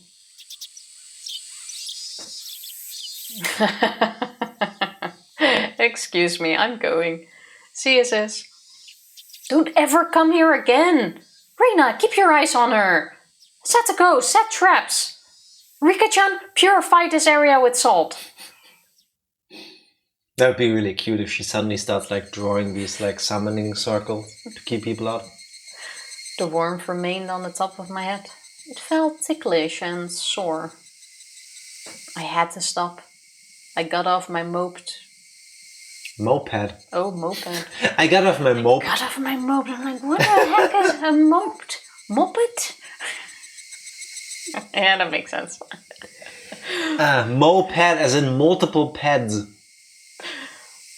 I got off my moped and pushed that aching spot against the telephone pole. Is he that bad at petting people? It's like you and massages. It probably feels the same. I'm sorry, Satoshi-kun. I'm sorry. I'm sorry. I'm sorry. I'm sorry. I never forgot about you. I still remember you. I'm worthless without you. I can't stand life without you because it's grey and cold and boring. It's true. It's true. I can never smile because you aren't here. I can't. See you, Shion. Keiichi's face appeared in my mind. I recalled the touch of his hand stroking my head. It wasn't warm. I wasn't happy. But why did I feel these things? It was rough and painful. I hate that insensitive guy. He's too childish, rude, and cold. He's like a stray dog. I wasn't happy. It wasn't warm. I wasn't happy or overjoyed at all. No! Satoshi-kun.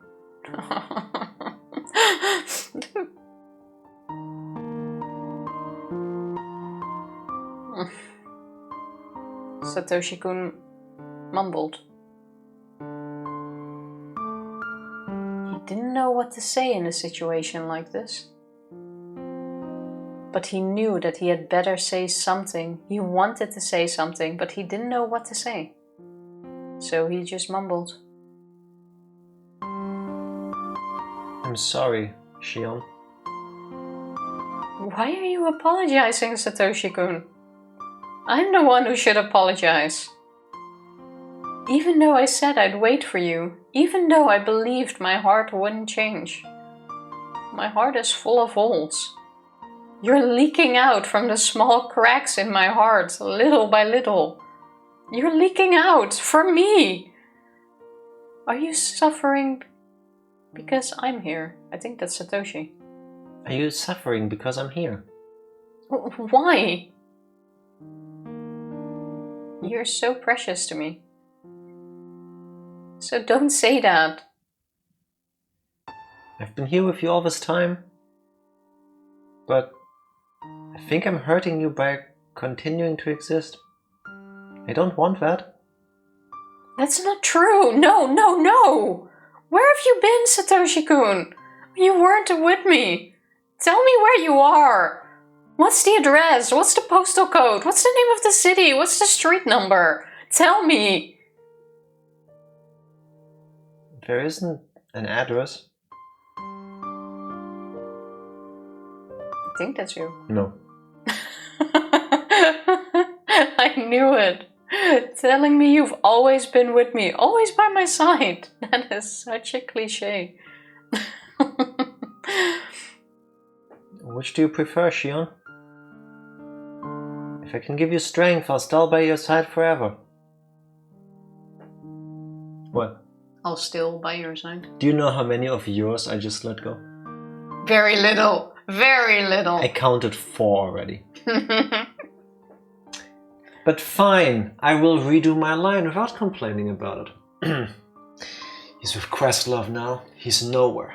Dark Welcome Lord. in, Dark Lord. Happy Sunday. How are you doing? Everything he said. Nice to see you again. If I can give you strength, I'll stay by your side forever. But if you're suffering because of me, I'll disappear right away. Don't say that. I want to be with you. Always. I want to be with you forever. Okay. I'll stay with you then. A car passed by. I'm making myself cry. Likely won't stay too long. We've got this and that to take care of. Busy like a bee. That's okay. We appreciate you dropping by Thank you very regardless. much. I hope whatever you're busy with, it's gonna be done just like that. Just like that. To the But best extra possible snappiness. outcome. Yeah, but I mean it more. So, yeah. The noise snapped me out of my reverie. First of all, it's reverie Reverie? and without the snap. The noise snapped me out of my reverie. Hey, As I'm if the nobody one didn't hear that. I'm the one huffing. Yeah, you are huffing something. Sorry. The sky was turning orange. I should get home before it gets cold. I should go home to Okonomiya. You're with me, right? Are you with me right now, Satoshi-kun? I walked back to my moped. My feet sank into the grass.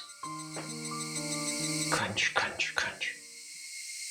I stopped when I reached my bike. But then I heard an extra footstep. I gasped. I could feel somebody else's presence. Presents what? I could feel somebody else's presence. I'm not stupid. Nobody else was around here. Nobody had suddenly appeared behind me. So I wasn't surprised to find nobody when I turned around. But he was definitely still there.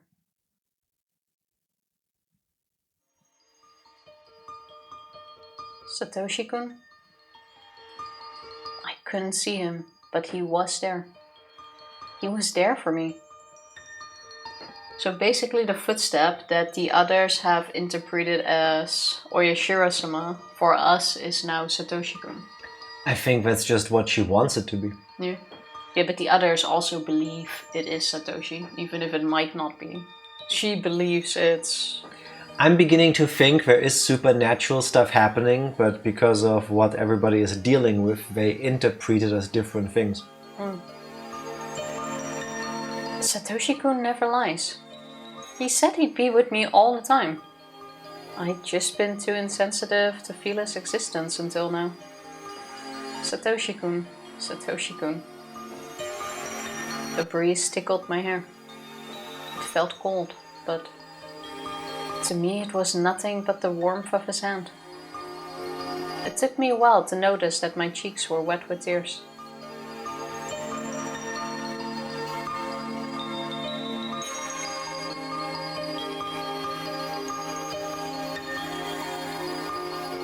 I don't like this. It's kind of sad how much she still misses him. Yeah, And but with her- understandable. Yeah, and with her type of personality as well, I'm not sure if that's something she will be able to get over with. And also the feeling of, is it okay to let go? I think everyone who has lost someone or is missing someone will deal with that guilt Yeah. at some point. That feeling of guilt. Yeah. Not that guilt, that feeling of guilt. Like that first time where you are happy again and then it's like, oh shit. Am I allowed to be happy again? Yeah. Is it okay to be happy again? Does this mean I will forget this or not do that? I think that's natural. And she doesn't know what happens. Yeah, plus that. Yeah. I was too scared to sleep. If I went to sleep, I might not find Satoshi-kun there in the morning. So I kept talking to him until I passed out. I told him about what happened while he was missing. I told him that I realized how much I loved him after he went away. I'd searched for him, looking into various different things. I'd gathered underground information through Kasai and bargained for police information with Oishi. But I couldn't find any leads. A long time passed, but I kept thinking about him. Etc, etc. I told him all the small details from my daily life. The places I wanted to go with him, the things I wanted to do with him, the food I wanted to share with him, and I told him a lot of things. I was sitting up at first, but I got tired, so I lay down. I got tired of moving my mouth too, so I started talking to him in my mind. It was the happiest night I'd ever had.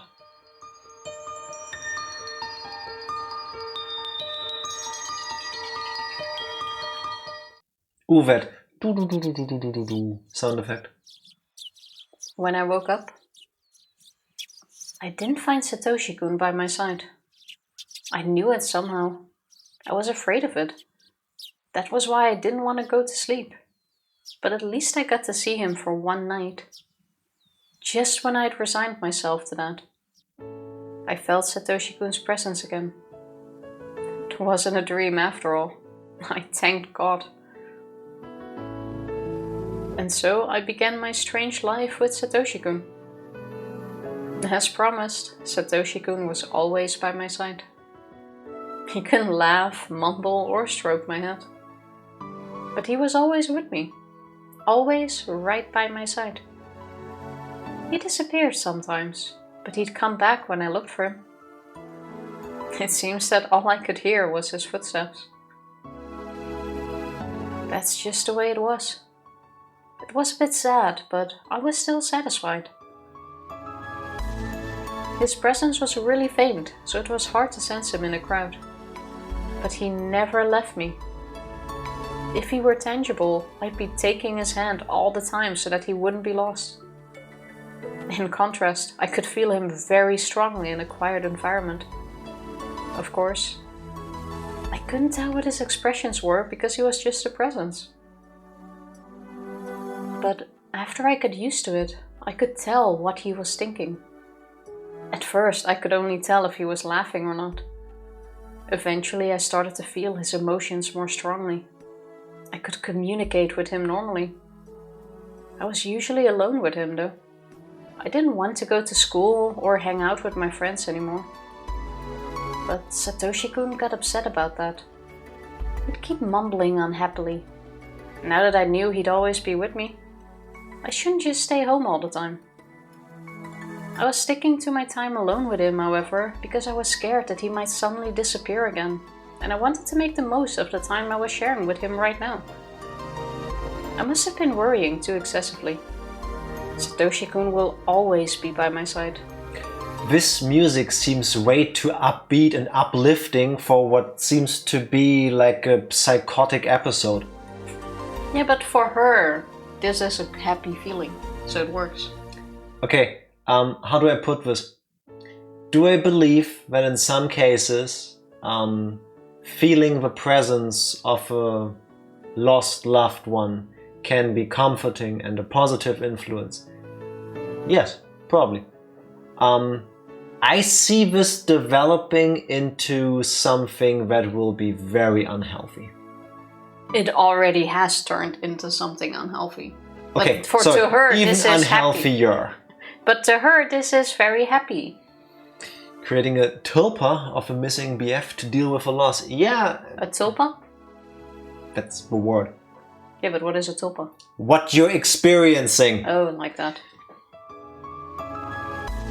Like a imaginary buddy, sort of. I don't see there being anything positive about any of that. I mean, we know what the story is like, so of course not. This is already a very unhealthy point. We don't know how it's gonna end this time. Like isolating yourself to talk to a presence you can't see is already a bit concerning. Yes. Satoshi-kun will always be by my side. Yeah. That was his promise. He never breaks his promises. I was fine, because he was there. Of course I couldn't tell anybody about him, not even Sis. I could try to explain it to them, but they'd never understand. But I was certain that he was with me. So, I'd be alright. I never get fed up with life with him. He's really cute, you know. We always walk together, but when I stop, he always walks one extra step. It's so adorable, I love it. Notebook page 159. Shion-san, what are you going to do on Watanagashi this year? I guess I'll have some fun at the festival. Maybe I'll tease Sis and her friends. I wanted to go to the festival with Satoshi-kun. I knew he liked to see me having fun with everybody. He might get jealous if I play with Kei-chan. But Satoshi-kun isn't very sensitive in that way. Satoshi-kun loved to see me and my friends have fun. So I should have a lot of fun for his sake. Then I talk about the day with him later. How are you going to Hinamizawa? I can give you a ride if you want. I am taking my moped, so you don't have to. That won't do. Aren't you going to a family party afterwards? I can't let you drive under the influence. He won't let me drive. But he's kind enough to let me drink. Alright, take me then. Good. Let's leave before nightfall. I'll come pick you up around that time. After Kasai left, I sensed that Satoshi-kun was excited about going to the festival. Watanagashi, huh? So it's been almost a year since you went away. Satoshi-kun seemed confused. I bet you're going all, right now, aren't you? We laughed together.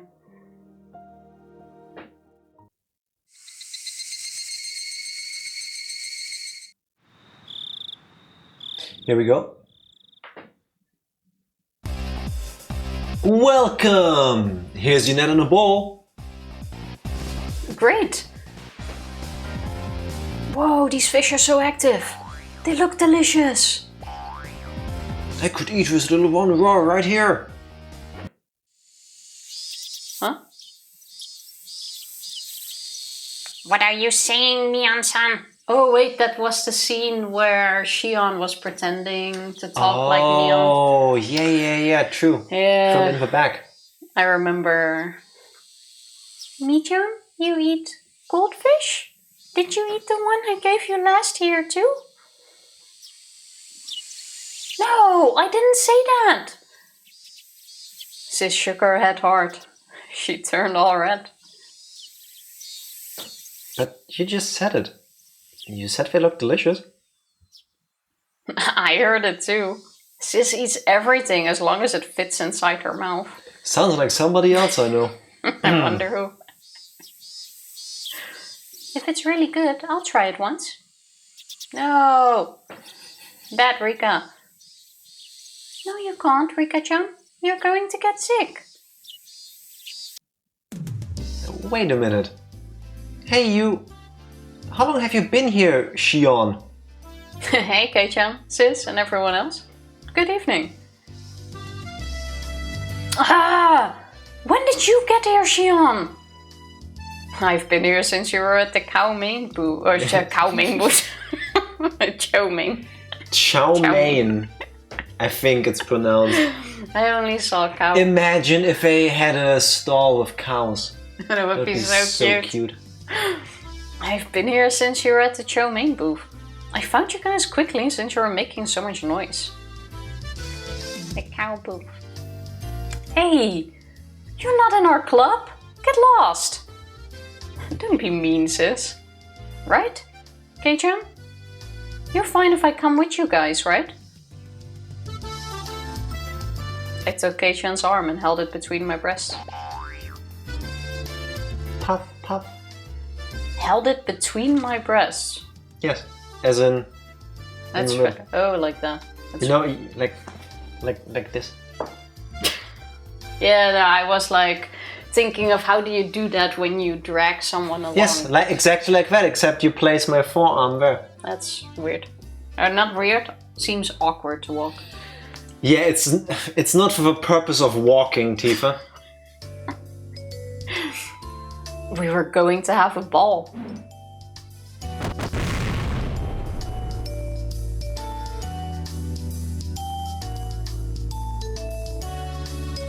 Doesn't look like they are having one. I went around the booths with Sis and her friends. I joked around and laughed out loud. I teased Kei-chan and Sis too. Kei-chan was at the center of the group, so if I did something to him, it naturally involved everybody else. It looked like Satoshi-kun was having a hard time finding his own spot in the crowd. When I glanced at him in a quiet moment, he smiled and told me to have fun without worrying about him. If he were tangible, I'd pull his arm to join the crowd. It made me sad that I couldn't do that. I bumped into somebody's shoulder. Tomitake. It was obviously my fault, so I apologized right away. As it turned out, it was somebody I knew. I'm so good! Oh. Looks like you're having fun. Good evening, Shion-chan. The moon looks beautiful tonight, doesn't it? Good evenings. It's the plural of good evening. And you're extra nice. Exactly. It's been forever, Takano-san. And you were... Nice to meet you. I'm Tomitake. I heard you were Mion-chan's twin sister. Nice to meet you too, Tomitake-san. I heard you were a great cameraman. Please take a picture of me someday.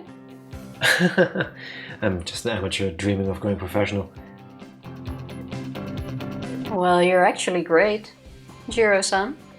You're good at many things. Boom chicka wow wow. You and me, baby, are not...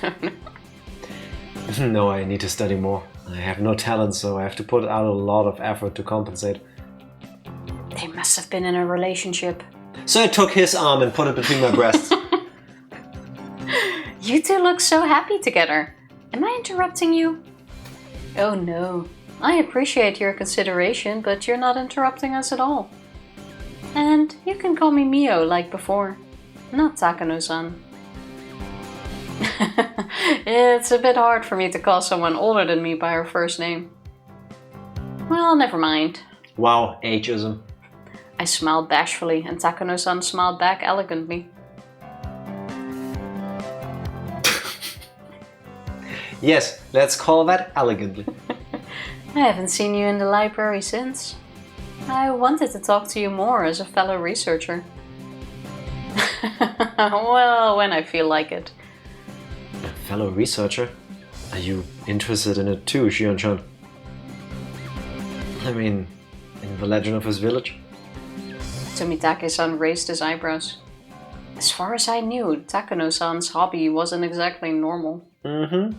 On the surface, her research dealt with the cultural history of ancient Hinamizawa, but its main focus was the Watanagashi festival from ancient times. The cannibal banquet in which they captured and gutted in living sacrifice. And living A sacrifice. sacrifice. See, how about we just live and let live again, huh? But you usually don't. Yeah, but I did the entire first part of the stream until the break, and then you started it, and now I'm doing it. That was fine in the first half of the stream. That's what you think.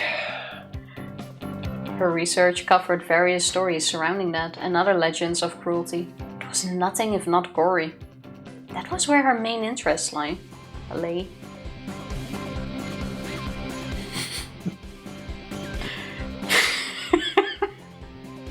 So I didn't feel comfortable being called a fellow researcher, to be honest. But objectively speaking, her research notes were fun to read. This is such a Tifa thing to say. I don't care if she deals with the worst of humanity, it's interesting to read. Why would I care that she deals with the worst of humanity? That's what I'm saying. It's an interesting topic, it makes sense that she's into Tifa, it. you don't need to justify yourself. I would be into it. Yes. I'm just saying I agree with Takano. Yes, and I'm saying that's such a Tifa thing to say, and here you are doing exactly that. We're on the same page. Chill. It was then that I heard the loud booms of the taiko drums. The main event of the Watanagashi festival, the dedication dance, was about to start. According to Takano-san's hypothesis, the part of the dance where the shrine maiden tears open a futon mat represents gutting a living victim. 10 points to Tifa for saying hypothesis properly. I was just gonna say, I did not say... Satoshi or Keiichi? What? You get Keiichi. Ah, what do you mean I get Keiichi? Oh, now I get it. It's starting. I should head over. Aren't you guys coming to see Rika-chama's performance?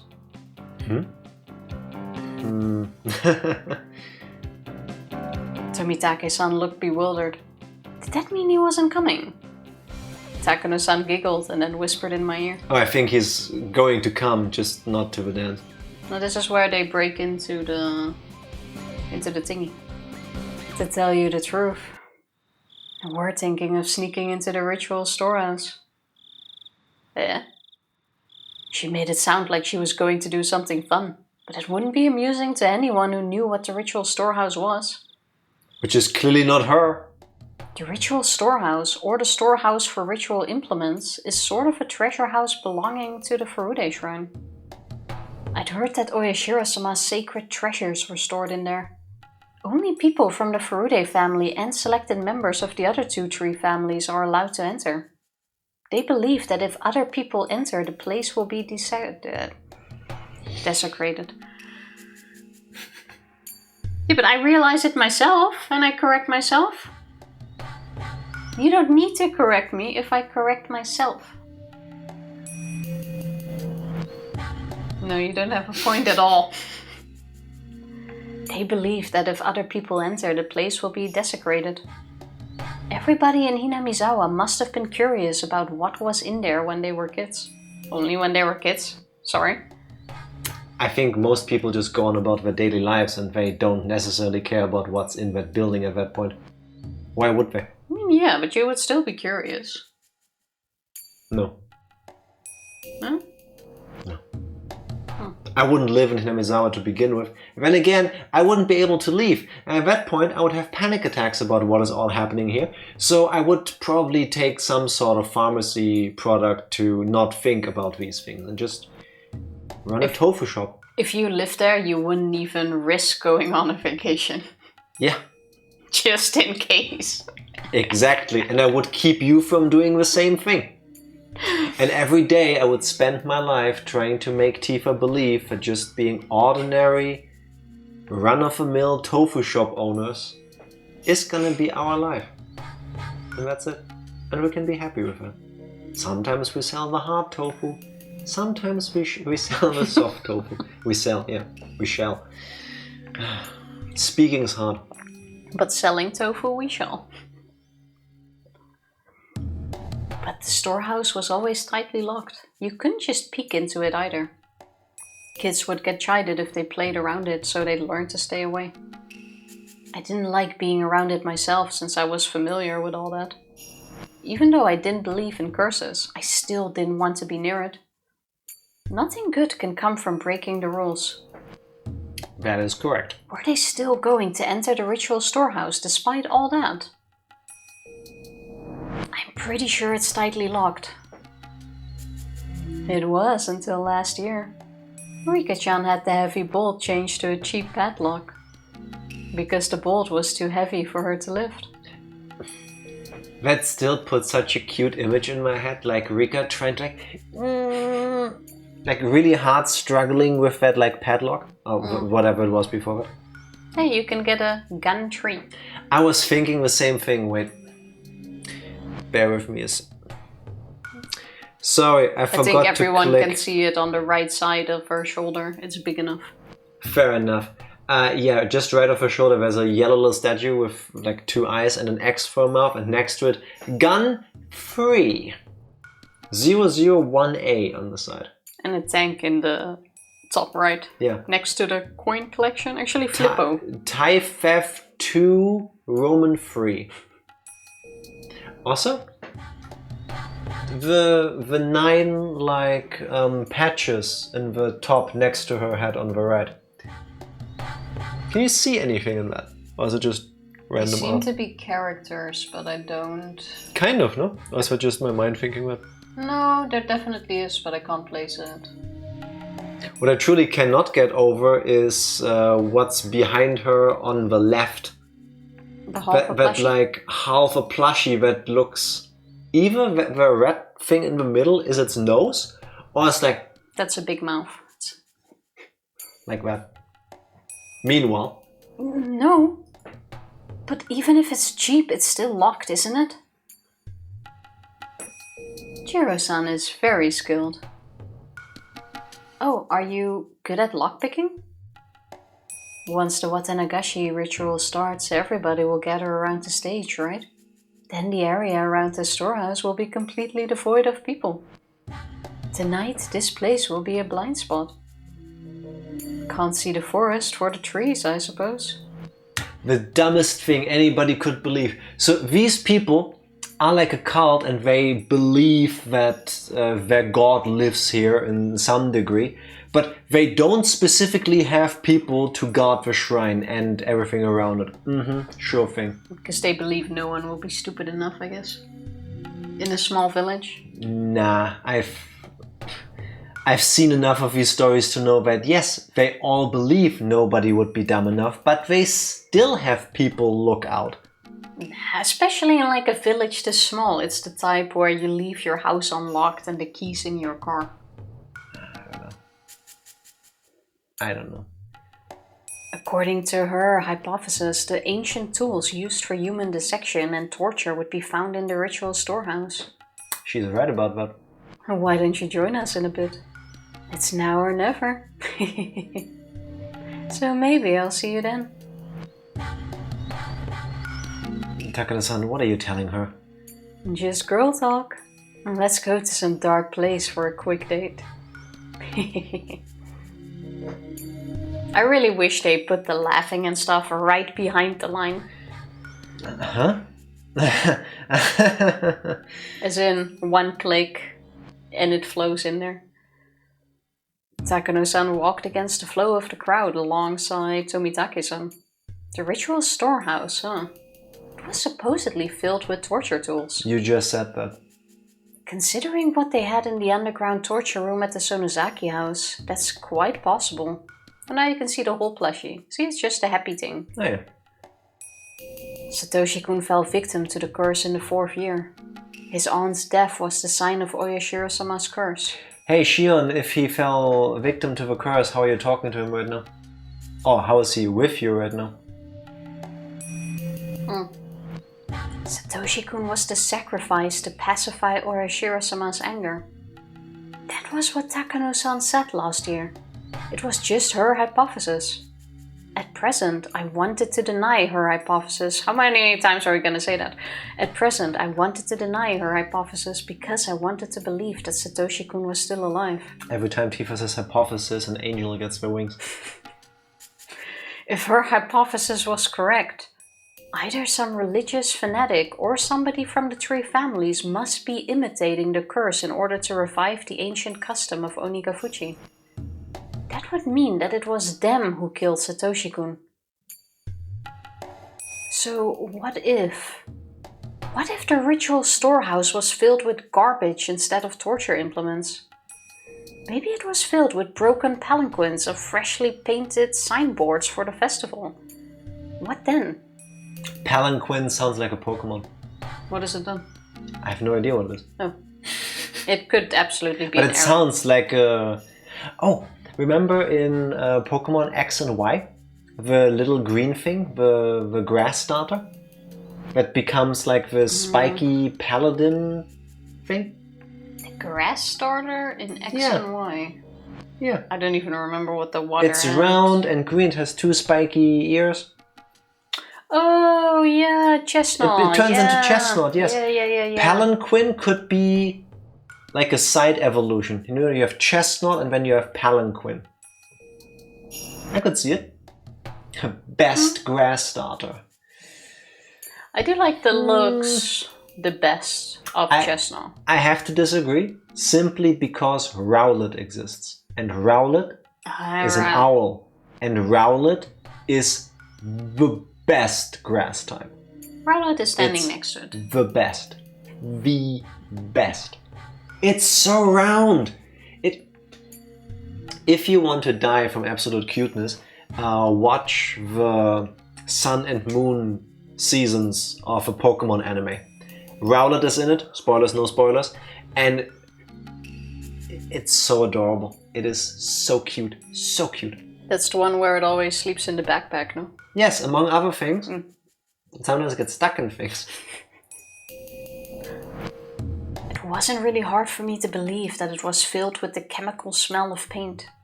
Maybe I'll get to deny the hypothesis that Satoshi-kun was sacrificed by seeing the inside of the ritual storehouse for myself. Whatever was in there, it didn't mean that Satoshi-kun would come back. What the fuck is the Hyperbro emote? I do not know. Is Twitch doing twitchy things again? But talking about where is something, I need to pee again. In that case, BRB again. And then we go look for the Hyperbro emote in the meantime. Yes, and that building. And we're back. We are. No, so itchy. I was waiting for the... No. Now that we're back, the Hyperbro emote is back as well. See? Reloading helps. Sometimes it does, sometimes it doesn't in my experience. Satoshi-kun, what should I do? Since most people went to see Rikachama's ritual dance, this festival grounds were deadly quiet. The festival grounds were deadly quiet. Do the whole thing again. Since most people went to see Rikachama's ritual dance, the festival grounds were deadly quiet. You know, this festival grounds as opposed to the other ones, because Watanagashi is a huge event. It's exactly. Like, I don't go to events, I don't have an example. Even so, I couldn't sense Satoshi-kun. Did he go somewhere? Or was I not paying enough attention? Or maybe he wasn't feeling any emotions in particular? After thinking for a while, I decided to go in with them. It had been almost a year since Satoshi-kun's disappearance. I had been avoiding the truth because I was afraid he might be dead. But now I had a chance. I had a chance to see the inside of the ritual storehouse. I felt as though something divine had arranged that coincidence. On my way to the storehouse, I noticed Keiichi. He was jumping up and down trying to see Rikachama's dedication dance over people's shoulders. If I took him along, we could split the guild. That doesn't make it better. Oyashiro-sama might put a curse on me for entering his divine storehouse. I wanted a partner in crime. Since the boy I loved disappeared last year because of the curse, maybe Mion's love should disappear this year. Oh my god! That is rough. She planned this! Oh, sorry. She potentially planned this in chapter 2, because this is not chapter 2, this is chapter 5. Not planned, but wished for it to happen. Yeah. Oh my god. Whoa, what am I thinking? That must have been the demon inside me. I shook the thought out of my head. What's going on, Jion? Where's the best place to see Rika-chan's dance from? Is it far? Huh? I never said I was going to show you that. We made it to the ritual storehouse. Keiichi was baffled by the whole situation. Our timing had been perfect. I could see Tomitake-san picking the lock. Dumb ways to die. Even though Keiichi must have been curious, he insisted that we shouldn't go in. But I talked him into it anyway. He was quick to change his mind when Tomitake-san joined in. It was completely dark inside, so Takano-san lit a battery-powered lantern. A small entry space appeared before us. It's so dark in here. Take care not to trip over anything. I appreciate the concern. Okay, doorman, keep a good watch. We're shutting the door now. Takano-san closed the door with a smile as if leaving Tomitake-san out on purpose. Man. Alright, everyone have fun. As soon as the heavy door was closed, we were surrounded by a quiet darkness. All we could rely on was Takano-san's lantern. It will be fine. It's an outdoor lantern with backup batteries inside. It won't go out or anything. Takano-san teased Keiichi a little. Keiichi in turn looked a little pale. He seemed to be able to recognize the sanctity. Sanctity, also a great name for a strip club based around religious themes. Get Sanctities. it? No, sanctities. Yeah, works. I thought about that long and hard for about 15 seconds. It's pretty bad, but it works. He seemed to be able to recognize the sanctity of the Gotcha! He seemed to be able to recognize the sanctity of the building even though he wasn't from Hinamizawa. I still hear sanctity. Same. Let's go in. Here we go. There. After Takano-san opened the heavy inner door, a dusty, foul smell flowed out.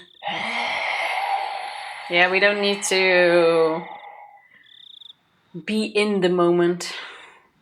What? I showered before the stream, don't worry, people. It was like the smell of a pantry that hadn't been opened in years and the smell of a fish market mixed together. I didn't know exactly how to describe it, but it was a bad smell. I still think it's ammonia.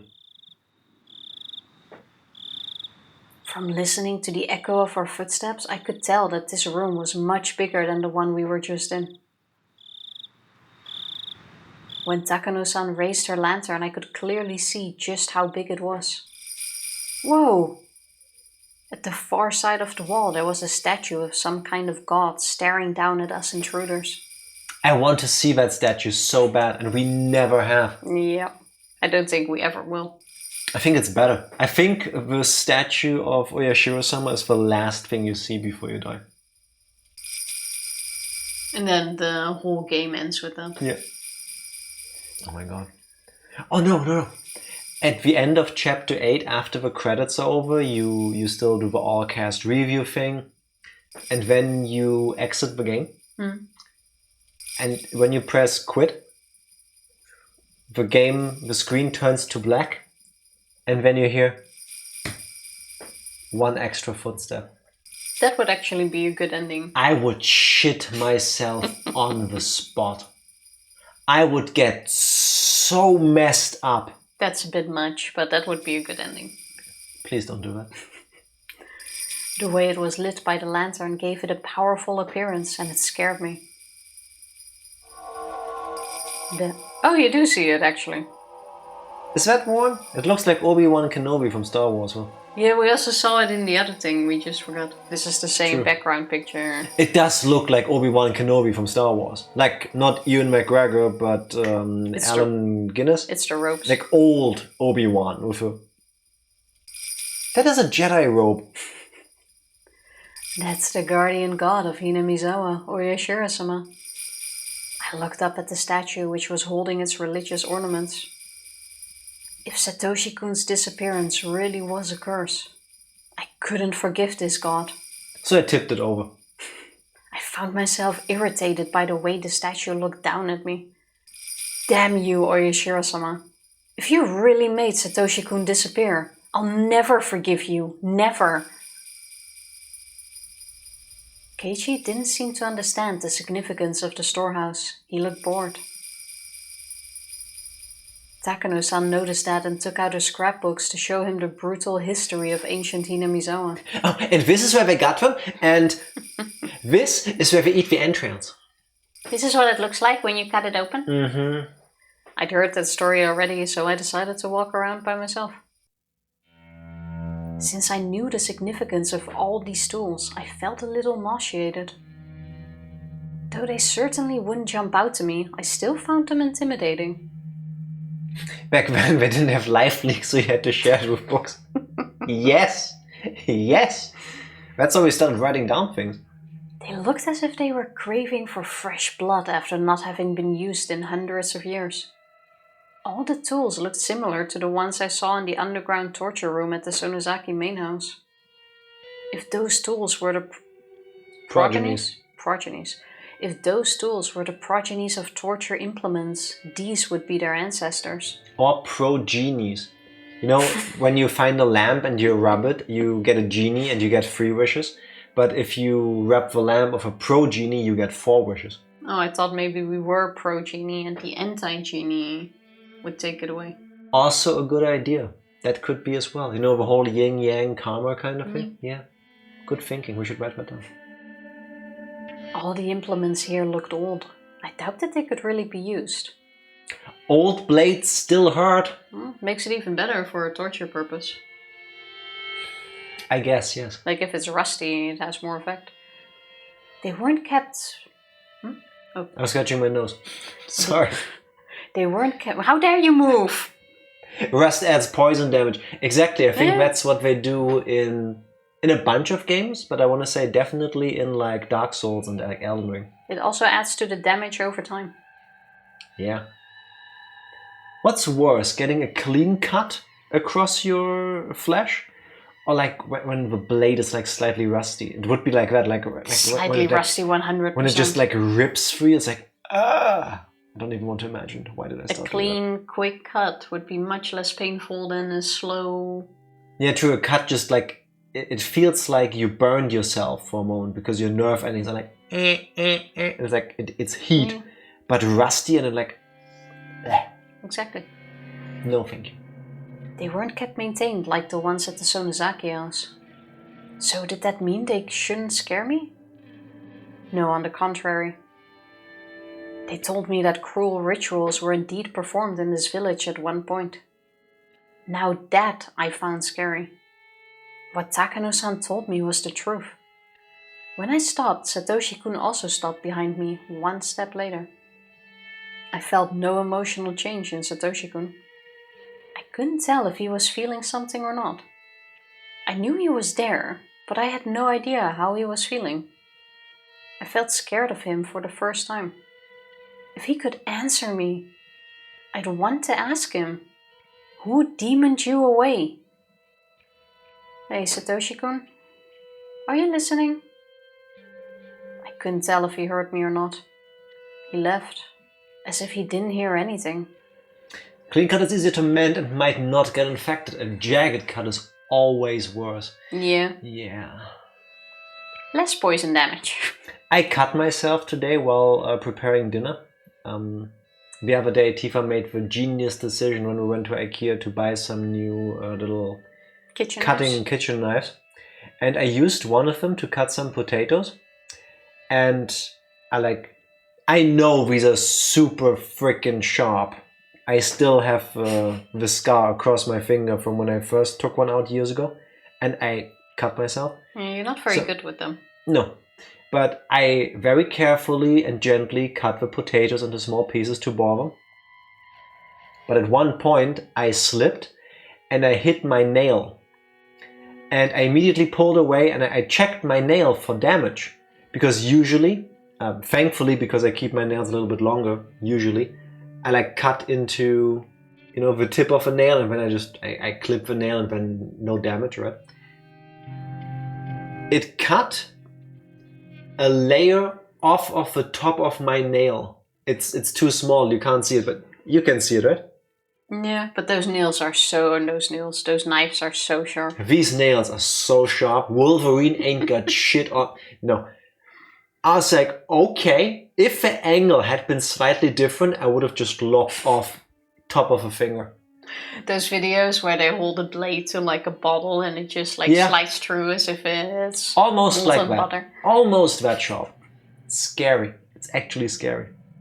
It's scary, actually. I could tell that he'd been sulky ever since we got here.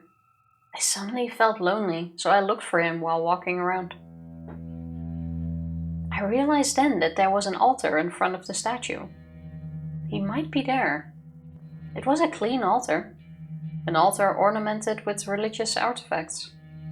It was kept well maintained. I saw no dust. That would mean, well, the flowers in the vase weren't wilting. I saw a pretty handkerchief under the vase. It looked out of place amongst everything else. I was fairly certain it was Rika Furude's handkerchief. That would mean that this storehouse is maintained daily. Yep. It wasn't a forgotten ruin buried in dust. So the brutality that dwelt in this ritual storehouse is still alive and well in Hinamizawa. That's right. Something as ambiguous, oh my god. Ambiguous. Something as ambiguous as oyashiro-sama. Something as ambiguous. No, I got this. I can say this. Okay, it's a big word. I said among us. Something as ambiguous as oyashiro-sama's curse is nothing more than a simple delusion of the villagers. As Takano-san said, everything that happens in this world is done by humans. Is it though? I'd accused Oyashiro-sama of demoning away Satoshi-kun, but Oyashiro-sama is just a statue made of bronze or wood. I'm sorry, if you cannot tell the difference between bronze or wood. In the dark, without touching it. I take it back, fair enough, I forgot about that. Yeah, fair. It's nothing but an icon. There are, however, human beings who would try to make that icon seem real. The series of mysterious deaths in Hinamizawa is the result of human action. It shouldn't be called Oyashiro-sama's curse. If Satoshi-kun was the 4th-year victim, then he was victimized by a human being who just was... I was even saying it right. Then he was victimized by a human being who just was acting the part of a curse. Welcome in Yugi. Welcome to the kink dungeon underneath a storehouse. How are you doing? The person who demoned away Satoshi-kun must not be very far from me. The truth behind Satoshi-kun's disappearance was not so far from my grasp. Bump. I was startled by the sound. It sounded like somebody had dropped something. I looked over at Takano-san and Keiichi. Oh no, my pants fell. Takano-san was still lecturing him. Did she drop her scrapbook or something? Okay. Thump, thump, thump. The sound came from right behind me, not from them. I'd never heard Satoshi-kun do that. Oh shit, that's the sound? She thinks it's him. Remember Keiichi also said he heard a sound coming from somewhere. He thought it was from above. Isn't this just Tomitake warning them that someone was coming? We don't know. Yet. It sounded like somebody was stomping on the floor in frustration. What is it? Thump, thump, thump. Why do I always repeat the sound effect when the sound effect is there? By the way. Because it's spelled. Sound. We're reading every line in the game. If you read it, if it's written, I will read it. It's immersive. It's extra immersive. Thank you for understanding. The sound continued, ignoring my question. Though I heard it right nearby, it sounded as though a child was hopping on a wooden floor somewhere distant. What's wrong, Satoshi-kun? Are you angry about something? About being spirited away, about potentially being dead, about not being able to give a freaking teddy bear that I worked so fucking hard to give to Satoko. Many things Satoshi could be mad about. Classic Satoshi. He should stop being a whiny bitch, shouldn't he? Yeah, definitely. I couldn't read his expressions. I thought he was mad, but I didn't sense any emotion from him at all. Was he mad that I touched the altar? Boop. Yeah. Maybe you weren't supposed to do that. Thump, thump, thump. It's not that I'd been able to communicate with Satoshi-kun in a concrete way. I just talked to him. I was never expecting him to react like that. Of course she wouldn't be able to talk to him in a concrete way right now. This place is made out of wood. The moment you said it, I saw where this was going. This one was so bad, my eyes are tearing up. And this is all somehow Satoko's fault. Exactly. If she wasn't cursed, if that little stupid girl didn't have the emotions and the needs of a 5, 8 year whatever little girl,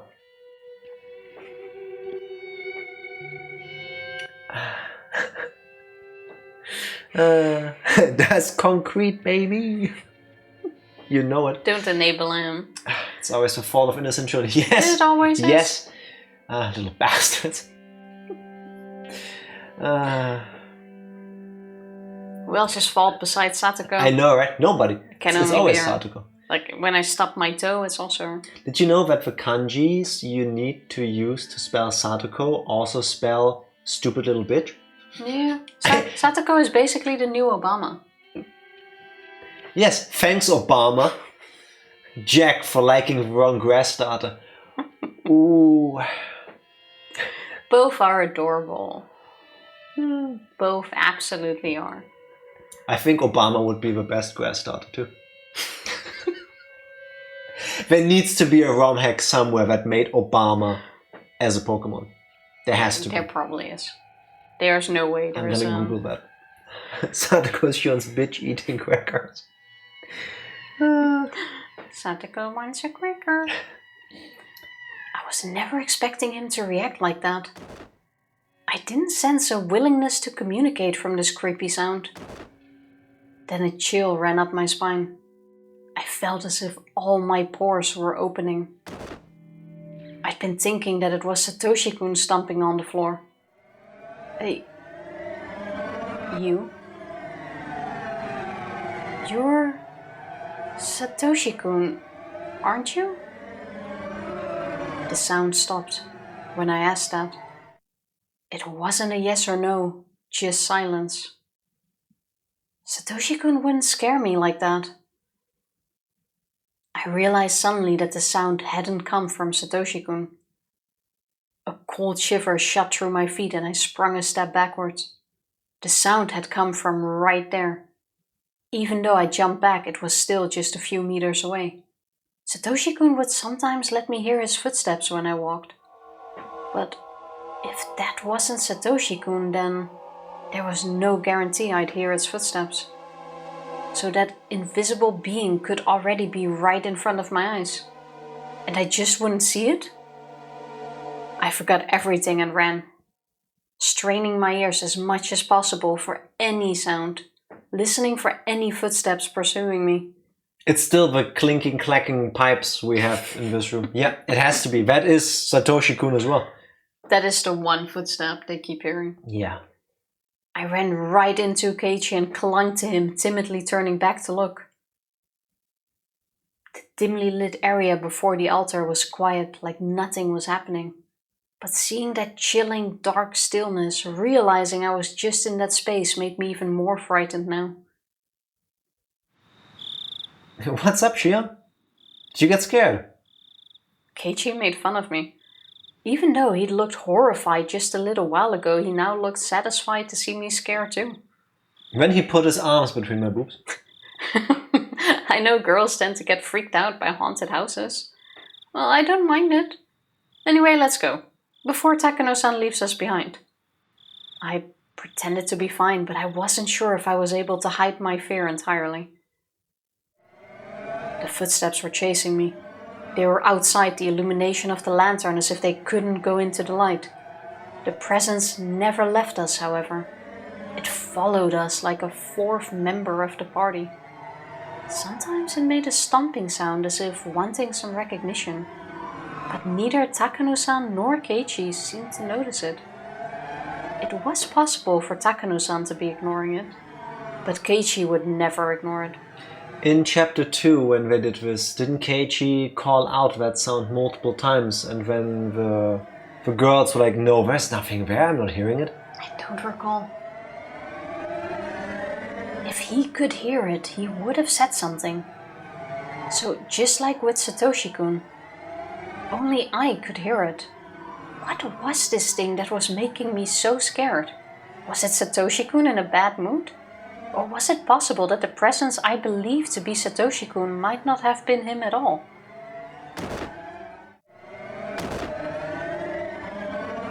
Fun.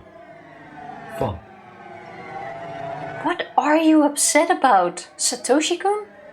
Tell me if I did something wrong, I'll apologize. Thump, thump, thump. If you aren't Satoshi-kun, then where did he go? When did you take his place? Thump, thump, thump. Shion, are you alright? Huh? I'm fine. You look pale though. Then I'd appreciate it if you didn't stretch my clothes too much. Oh, sorry. Oh, am I interrupting you two? I decided to engage in the conversation to help myself ignore the sound from behind. I didn't hear the sound as much, and it became a bit more distant. Yeah, I shouldn't pay attention to it.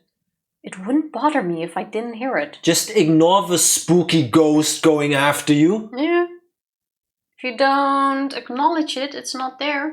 Tifa, just because you're paranoid doesn't mean they aren't following you. Just saying. Thank you. I should just ignore the noise. Takano-san, you are researching whether those customs survived into the present. You are, right? Thump, thump. What I'm about to tell you is a secret, alright? I told you, Shion-chan, because you're an understanding person, but the other villagers don't want to hear it. If things go awry. Ori? Ori. Who or what is Ori? Suddenly I forgot how to say alright. Alright. Ari. I hate it when things go Ori. It's a bullshit word to be fair, yeah, it really is. Half the words in the English language are bullshit if you think about it. That is also true. This side does not apply to me because I can't read. Yes. It's true, officer. If things go alright. Oh my gosh. As compared to be right or see right. I'm happy they made sequels. English is the hardest language because it's nonsense. I find Japanese much worse. I think once with every language, there's always things that suck. And with the worst thing with a lot of words, I even know how to pronounce it. I know what it is. Yeah, and then I read it, and then in my mind I always pronounce it differently, and then that comes out. Because you learn them and you know them from like books and stuff. But you don't hear them being said out loud regularly. Yeah, like but even so, there's plenty of words that I still trip over even though I know the pronunciation. How often do I still correct myself immediately? Never. I know. Never. Didn't happen once today. It just doesn't come out when I'm reading. I said Japanese is the second hardest language. The third is German, since it's similar to English. Alright, fair enough. Well, I got 2 of them. Okay, English. Yes. We started with English. Good. See, Tifa, 1, 2, 3. So what was it again? Alright. Alright. If things go alright, I could be ganged up on and punished. She smiled at me like a witch. Fun. Well, how about we go defy gravity and fly out of here? Maebara-kun, you keep it a secret too, okay? If this gets out, I could suffer oyashiro-sama's curse, or be made into a sacrifice. If it's the curse, then I wonder what kind of death it will be this year. If it's the sacrifice, then will I be thrown into the Onikafuchi swamp while still alive? And it is the night, you know. The night of oyashiro-sama's curse. It certainly is. If the curse strikes for a 5th time, it will happen tonight. Thump. Takano-san pulled out an old scrapbook from her paper bag and started turning the pages. Also, real quick, I'm thinking, if we believe that the thumping is actually Satoshi's presence, I think it's trying to make her go the fuck away. Yeah, as a warning. Yeah, like, do not interact with us. Do not be here. Leave.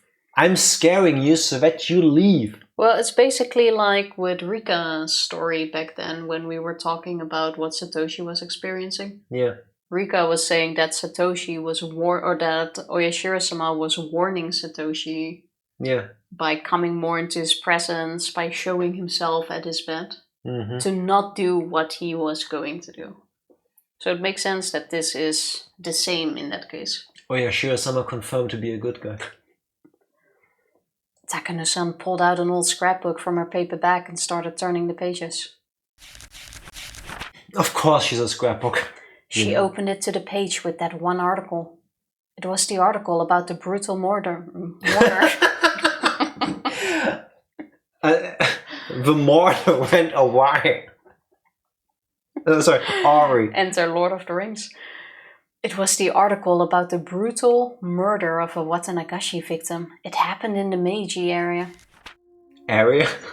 No. I think it's time to save. No, it's not. It happened in the Meiji era.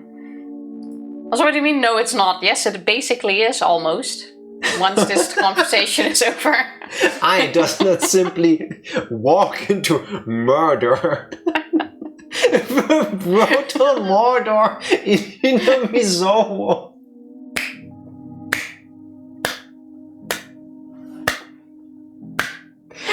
I'm crying. One does simply walk into Mordor. I've spoken too much today. Tifa, I love you. Thank you all so much. This is a story that actually happened. It was around the end of the Meiji era. You just said that. They discovered an unknown mangled corpse, the victim of a murder in Onikafuchi village. Thump. Never before has there been a corpse treated with such cruelty and inhumanity. Thump. Get the... Casper is trying to tell you so hard. Please go away. Please. Hey. You guys seriously don't hear that? It's freaking loud. How can you not hear it? Hell. It's freaking noisy. Cut it out already. At the next moment, we all heard a squeaking noise. We turned around in surprise. It was just Tomitake-san opening the door. Did I startle you? Oh, Jiro-san, could you not resist seeing inside? This is a splendid treasure trove of torture devices. No, pass on that. I'm bad with this sort of thing by nature. I think the majority of people are bad with that sort of thing by nature. Hopefully, yes. Yeah, hopefully is the correct Hopefully, word. yes. Hopefully, if you ever hold a torture device, you'll go, what's this? I don't understand this. And then you put it away and then you leave. Takano-san laughed as if making fun. It's fun, Tifa. The word was fun. Fun. Fun mortar? Takano-san laughed as if making fun of Tomitake-san for being such a scaredy cat. In any case, the dance and ceremony are over and everyone's going down to the river. The festival as a whole will be over within minutes. Time was up. I never expected that Tomitake-san would save me from this nightmare. His face suddenly looked heroic. No? Keiichi-kun, are you leaving too? I've seen enough. Shion, you're good too, right? Let's get out of here. I want some fresh air. I agree. Let's leave. I went into the entry room and turned around. Takano-san was taking photos in a mad rush though our time was up. I didn't hear that sound anymore. I didn't feel that presence. I didn't feel Satoshi-kun either. But somehow I wasn't too sad about that. Even if he followed me out here, I wouldn't be able to tell if it was really him or somebody else.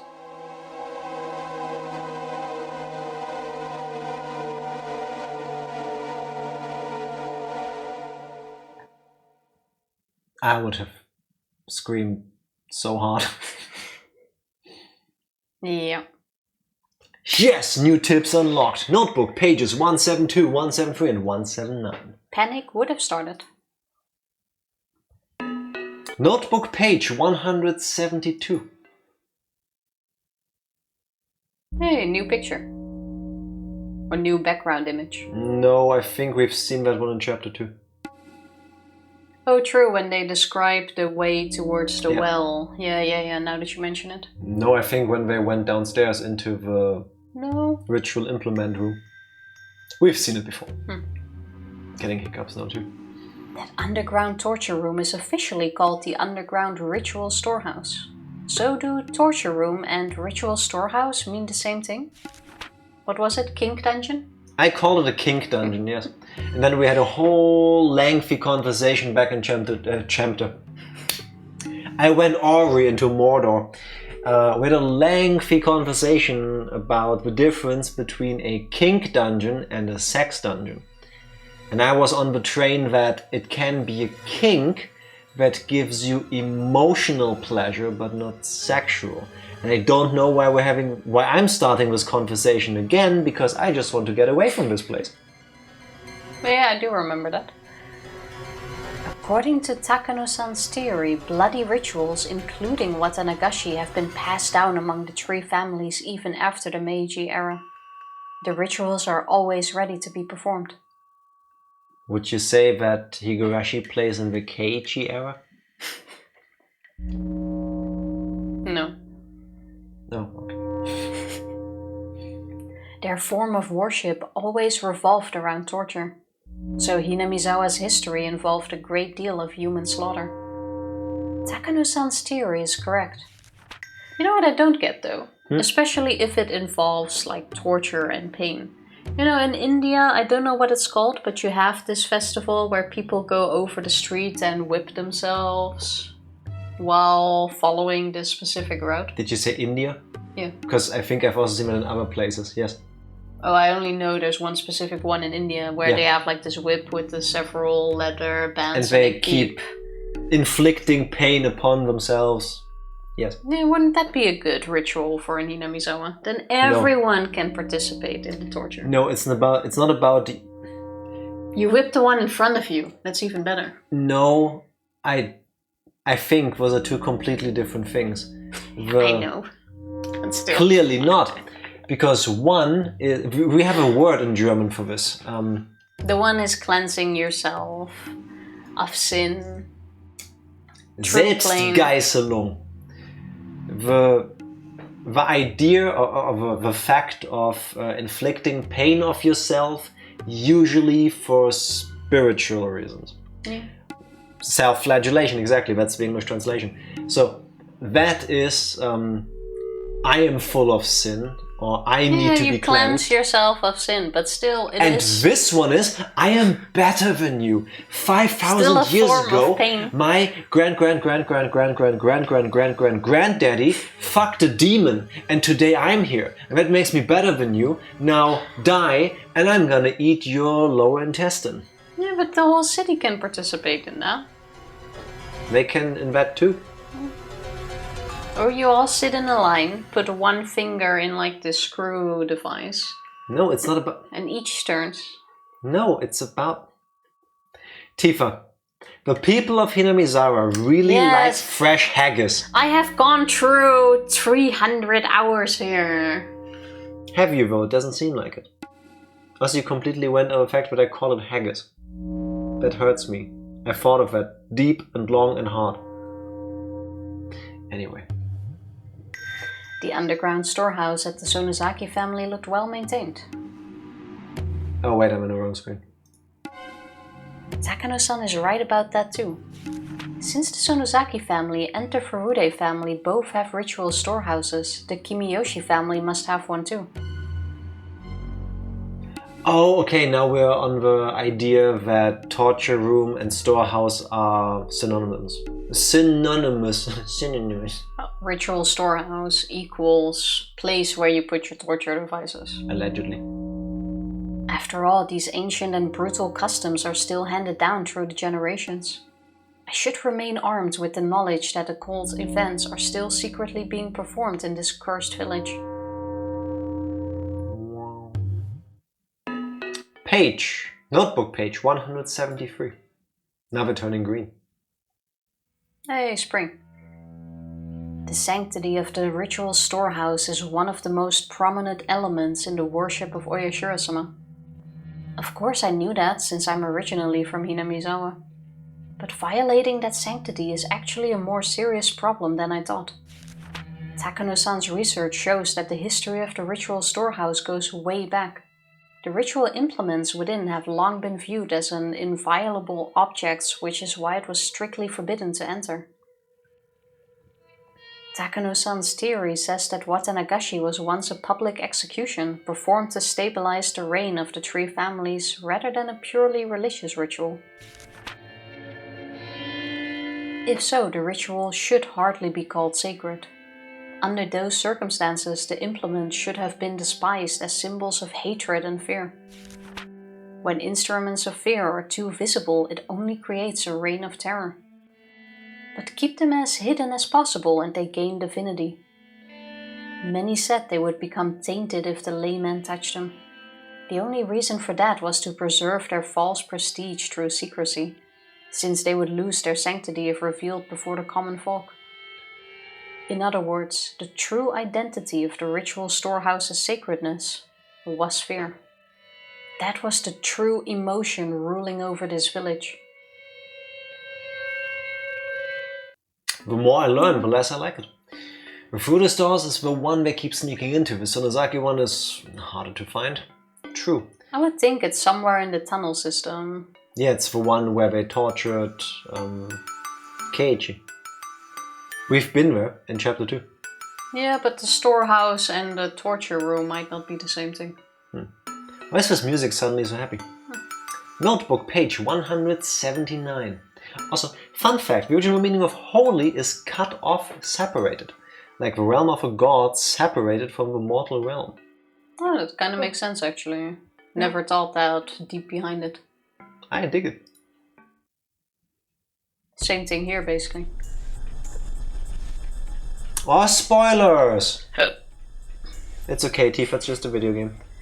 The reason why Takano-san and Tomitake-san were cursed is because they broke into the ritual storehouse. I don't know how the villagers found out about it. Maybe somebody was watching.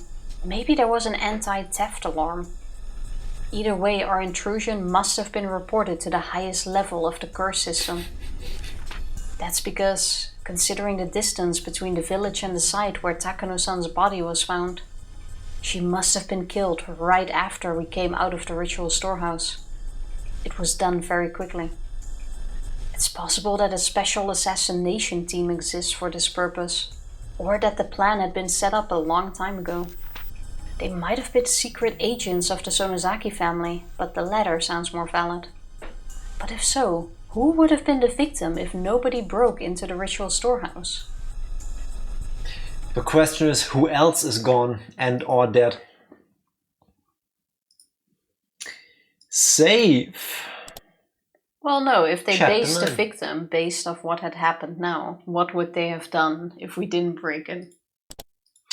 Do they have like a Santa list with all the people on it who were bad this year, for example, and they picked the top of the list, and this was like such a bad thing that the ranking changed and she was now the victim? Like, how does the... That's the thing behind it. How does it work? The world may... No, at some point, probably. We're so close to getting to my favorite parts of Meakashi. So far, this chapter has been pretty good.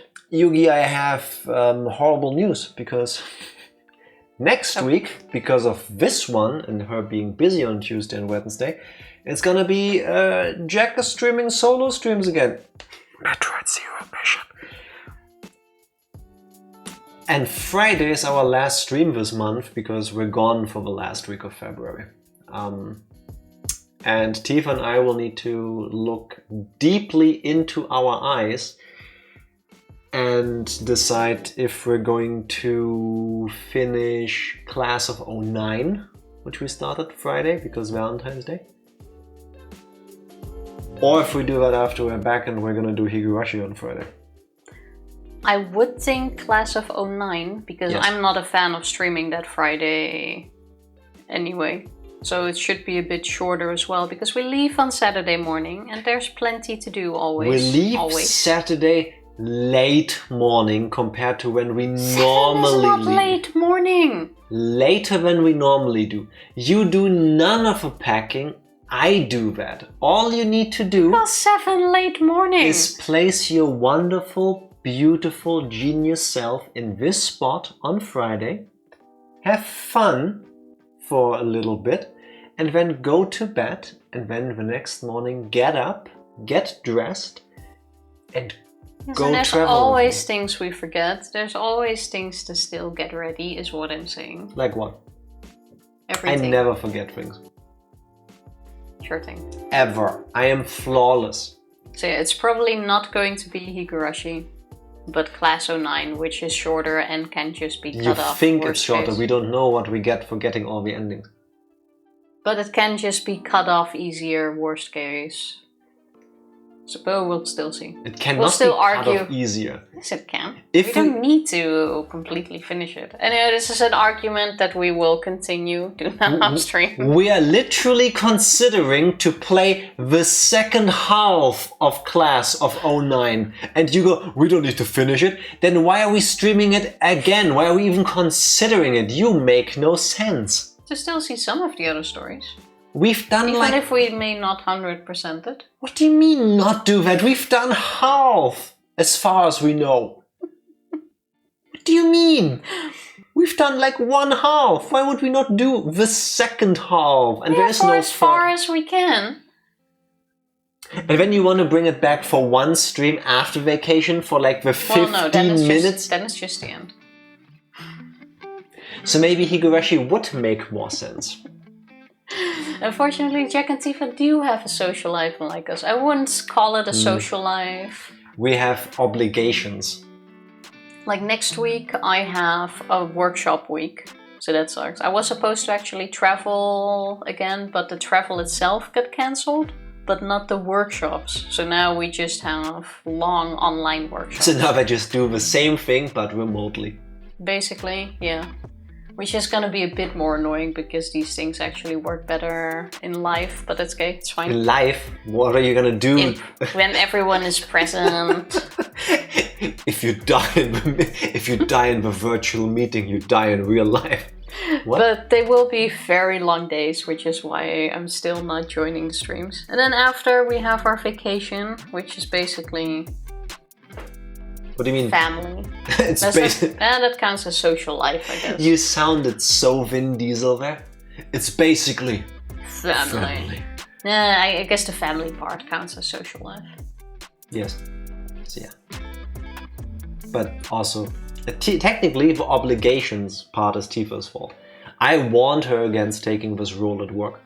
But Tifa was like, oh no, I'm awesome. Look at me. Oh, we're throwing opportunity. No, she did not do any of that. She did not do any of that. And I did not warn her. I told her she should try it. So in a way, it's my fault. There is some regret, but there's also no going back. Exactly.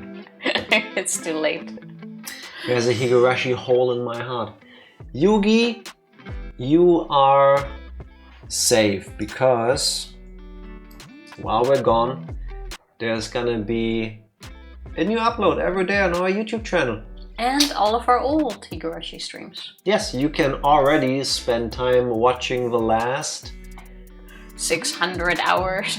That's not 600 hours. No, it's not. Today was the... Oh my god, this is perfect! We have to play Class of 09 next week. What? Because today was the 69th Higurashi stream. Nice. Nice. Okay, so this was the last stream we ever did What? of Higurashi. No. We'll never know what is at the end. But it definitely is the longest running thing we've ever done. But that's because I consider all the chapters to be part of Higurashi, and it's like... Does this beat Danganronpa already? Yes. How many Danganronpa streams did we do? I can tell you in a moment. I don't remember, I need to log into YouTube. 1 second. Playlists. Danganronpa. The whole franchise. Danganronpa, Trigger Happy Havoc, Danganronpa 2, Goodbye Despair, Danganronpa Another Episode, Out with the Despair Girls, and Danganronpa V3 Killing Harmony. Total 117 streams. Okay, so we didn't beat it yet. But then that's again, 4 games. Yeah, different games. 4 individual games. Yeah. Fair. This is... It's sold in individual chapters, but I consider it to be one game. It's Higurashi When They Cry. That's the name of the thing. So, I mean, all the chapters are whole story and context anyway, exactly. Hence, this is part 69. Nice. We're getting there. Yes. By the time we're back, I think this one will have uploaded or published. So, once we're back, everybody was able to fully catch up in case you missed anything. I messed up. Genius. You messed up? There we go. Never mind. I was checking if there was someone to raid already, but I messed up the view on the laptop. Did it go Ori?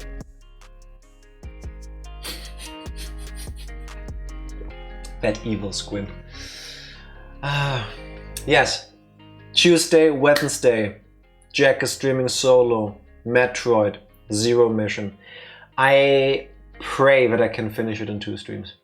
Otherwise, they're gonna be longer.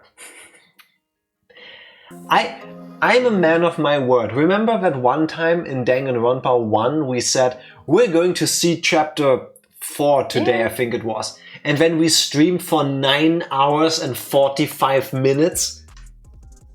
We went to bed at like 5 a.m. our time. Because yeah, I remember. We said we would get to the next chapter today. I don't even think it was a weekend. I don't remember. Yes, it was. Was it? Yes, it was. Oh, then it was a Friday stream. Yeah. Wow, yeah, that's why I don't say stuff like that anymore. Because I also don't want to lie. After that, we stopped. Yes, because I also don't want to be a liar. So I'm saying I'm going to stream Metroid Zero Mission on Tuesday and Wednesday.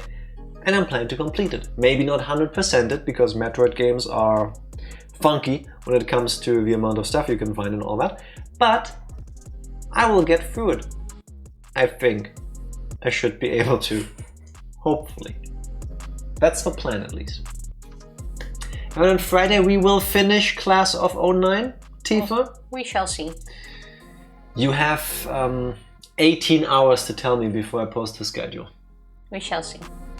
Oh wow. You know what we should also see? What? You going to bed because you have a very long week ahead of you, Tifa.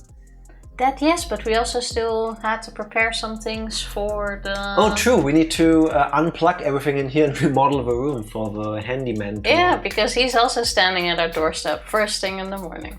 9 a.m. That's not early. It's the first thing in the morning, business days for them. I start working before that. Yeah, but you're not a... What are they even? Isn't that a Staat? A... what? An agent of a state? No. We don't have government-owned heating. That would be cool maybe, but... I don't know if that's considered a government job or not. As far as I'm concerned, everything before noon is early. Same. But unfortunately my work doesn't see it like that. If I only show up at noon, I will have missed a good chunk of meetings that are important to me. So I need to start a bit earlier than that. Quite a bit actually. I also don't like starting at 9. Means you finish later. I'm more of an 8 person. But not for people to be at my doorstep. And especially not when I'm working from home, because then I'm still in my pajamas. When are you not in your pajamas? Yeah, that's true. I do my meetings in my pajamas usually. I would love to get a job where they pay me handsomely and I don't have to do any bullshit things. But also the day doesn't start until noon and then I finish at like 2 or 3. Preferably like 2. I feel like I can perform best in like a 2-hour burst. That'd be cool. Maybe one day I'll find a job like this. But yeah, time to remodel. Did we both almost in unison do a hand thing like this? Yeah, but because brain cells. We're not good at rhythm, it was out of sync. Yes. Yeah! Press the button, Tifa. Thank you everybody for Higurashiing with us tonight. I'll be back on Tuesday because Tifa hates you. Oh no, she's just busy. See you on Tuesday. Bye! Thank you.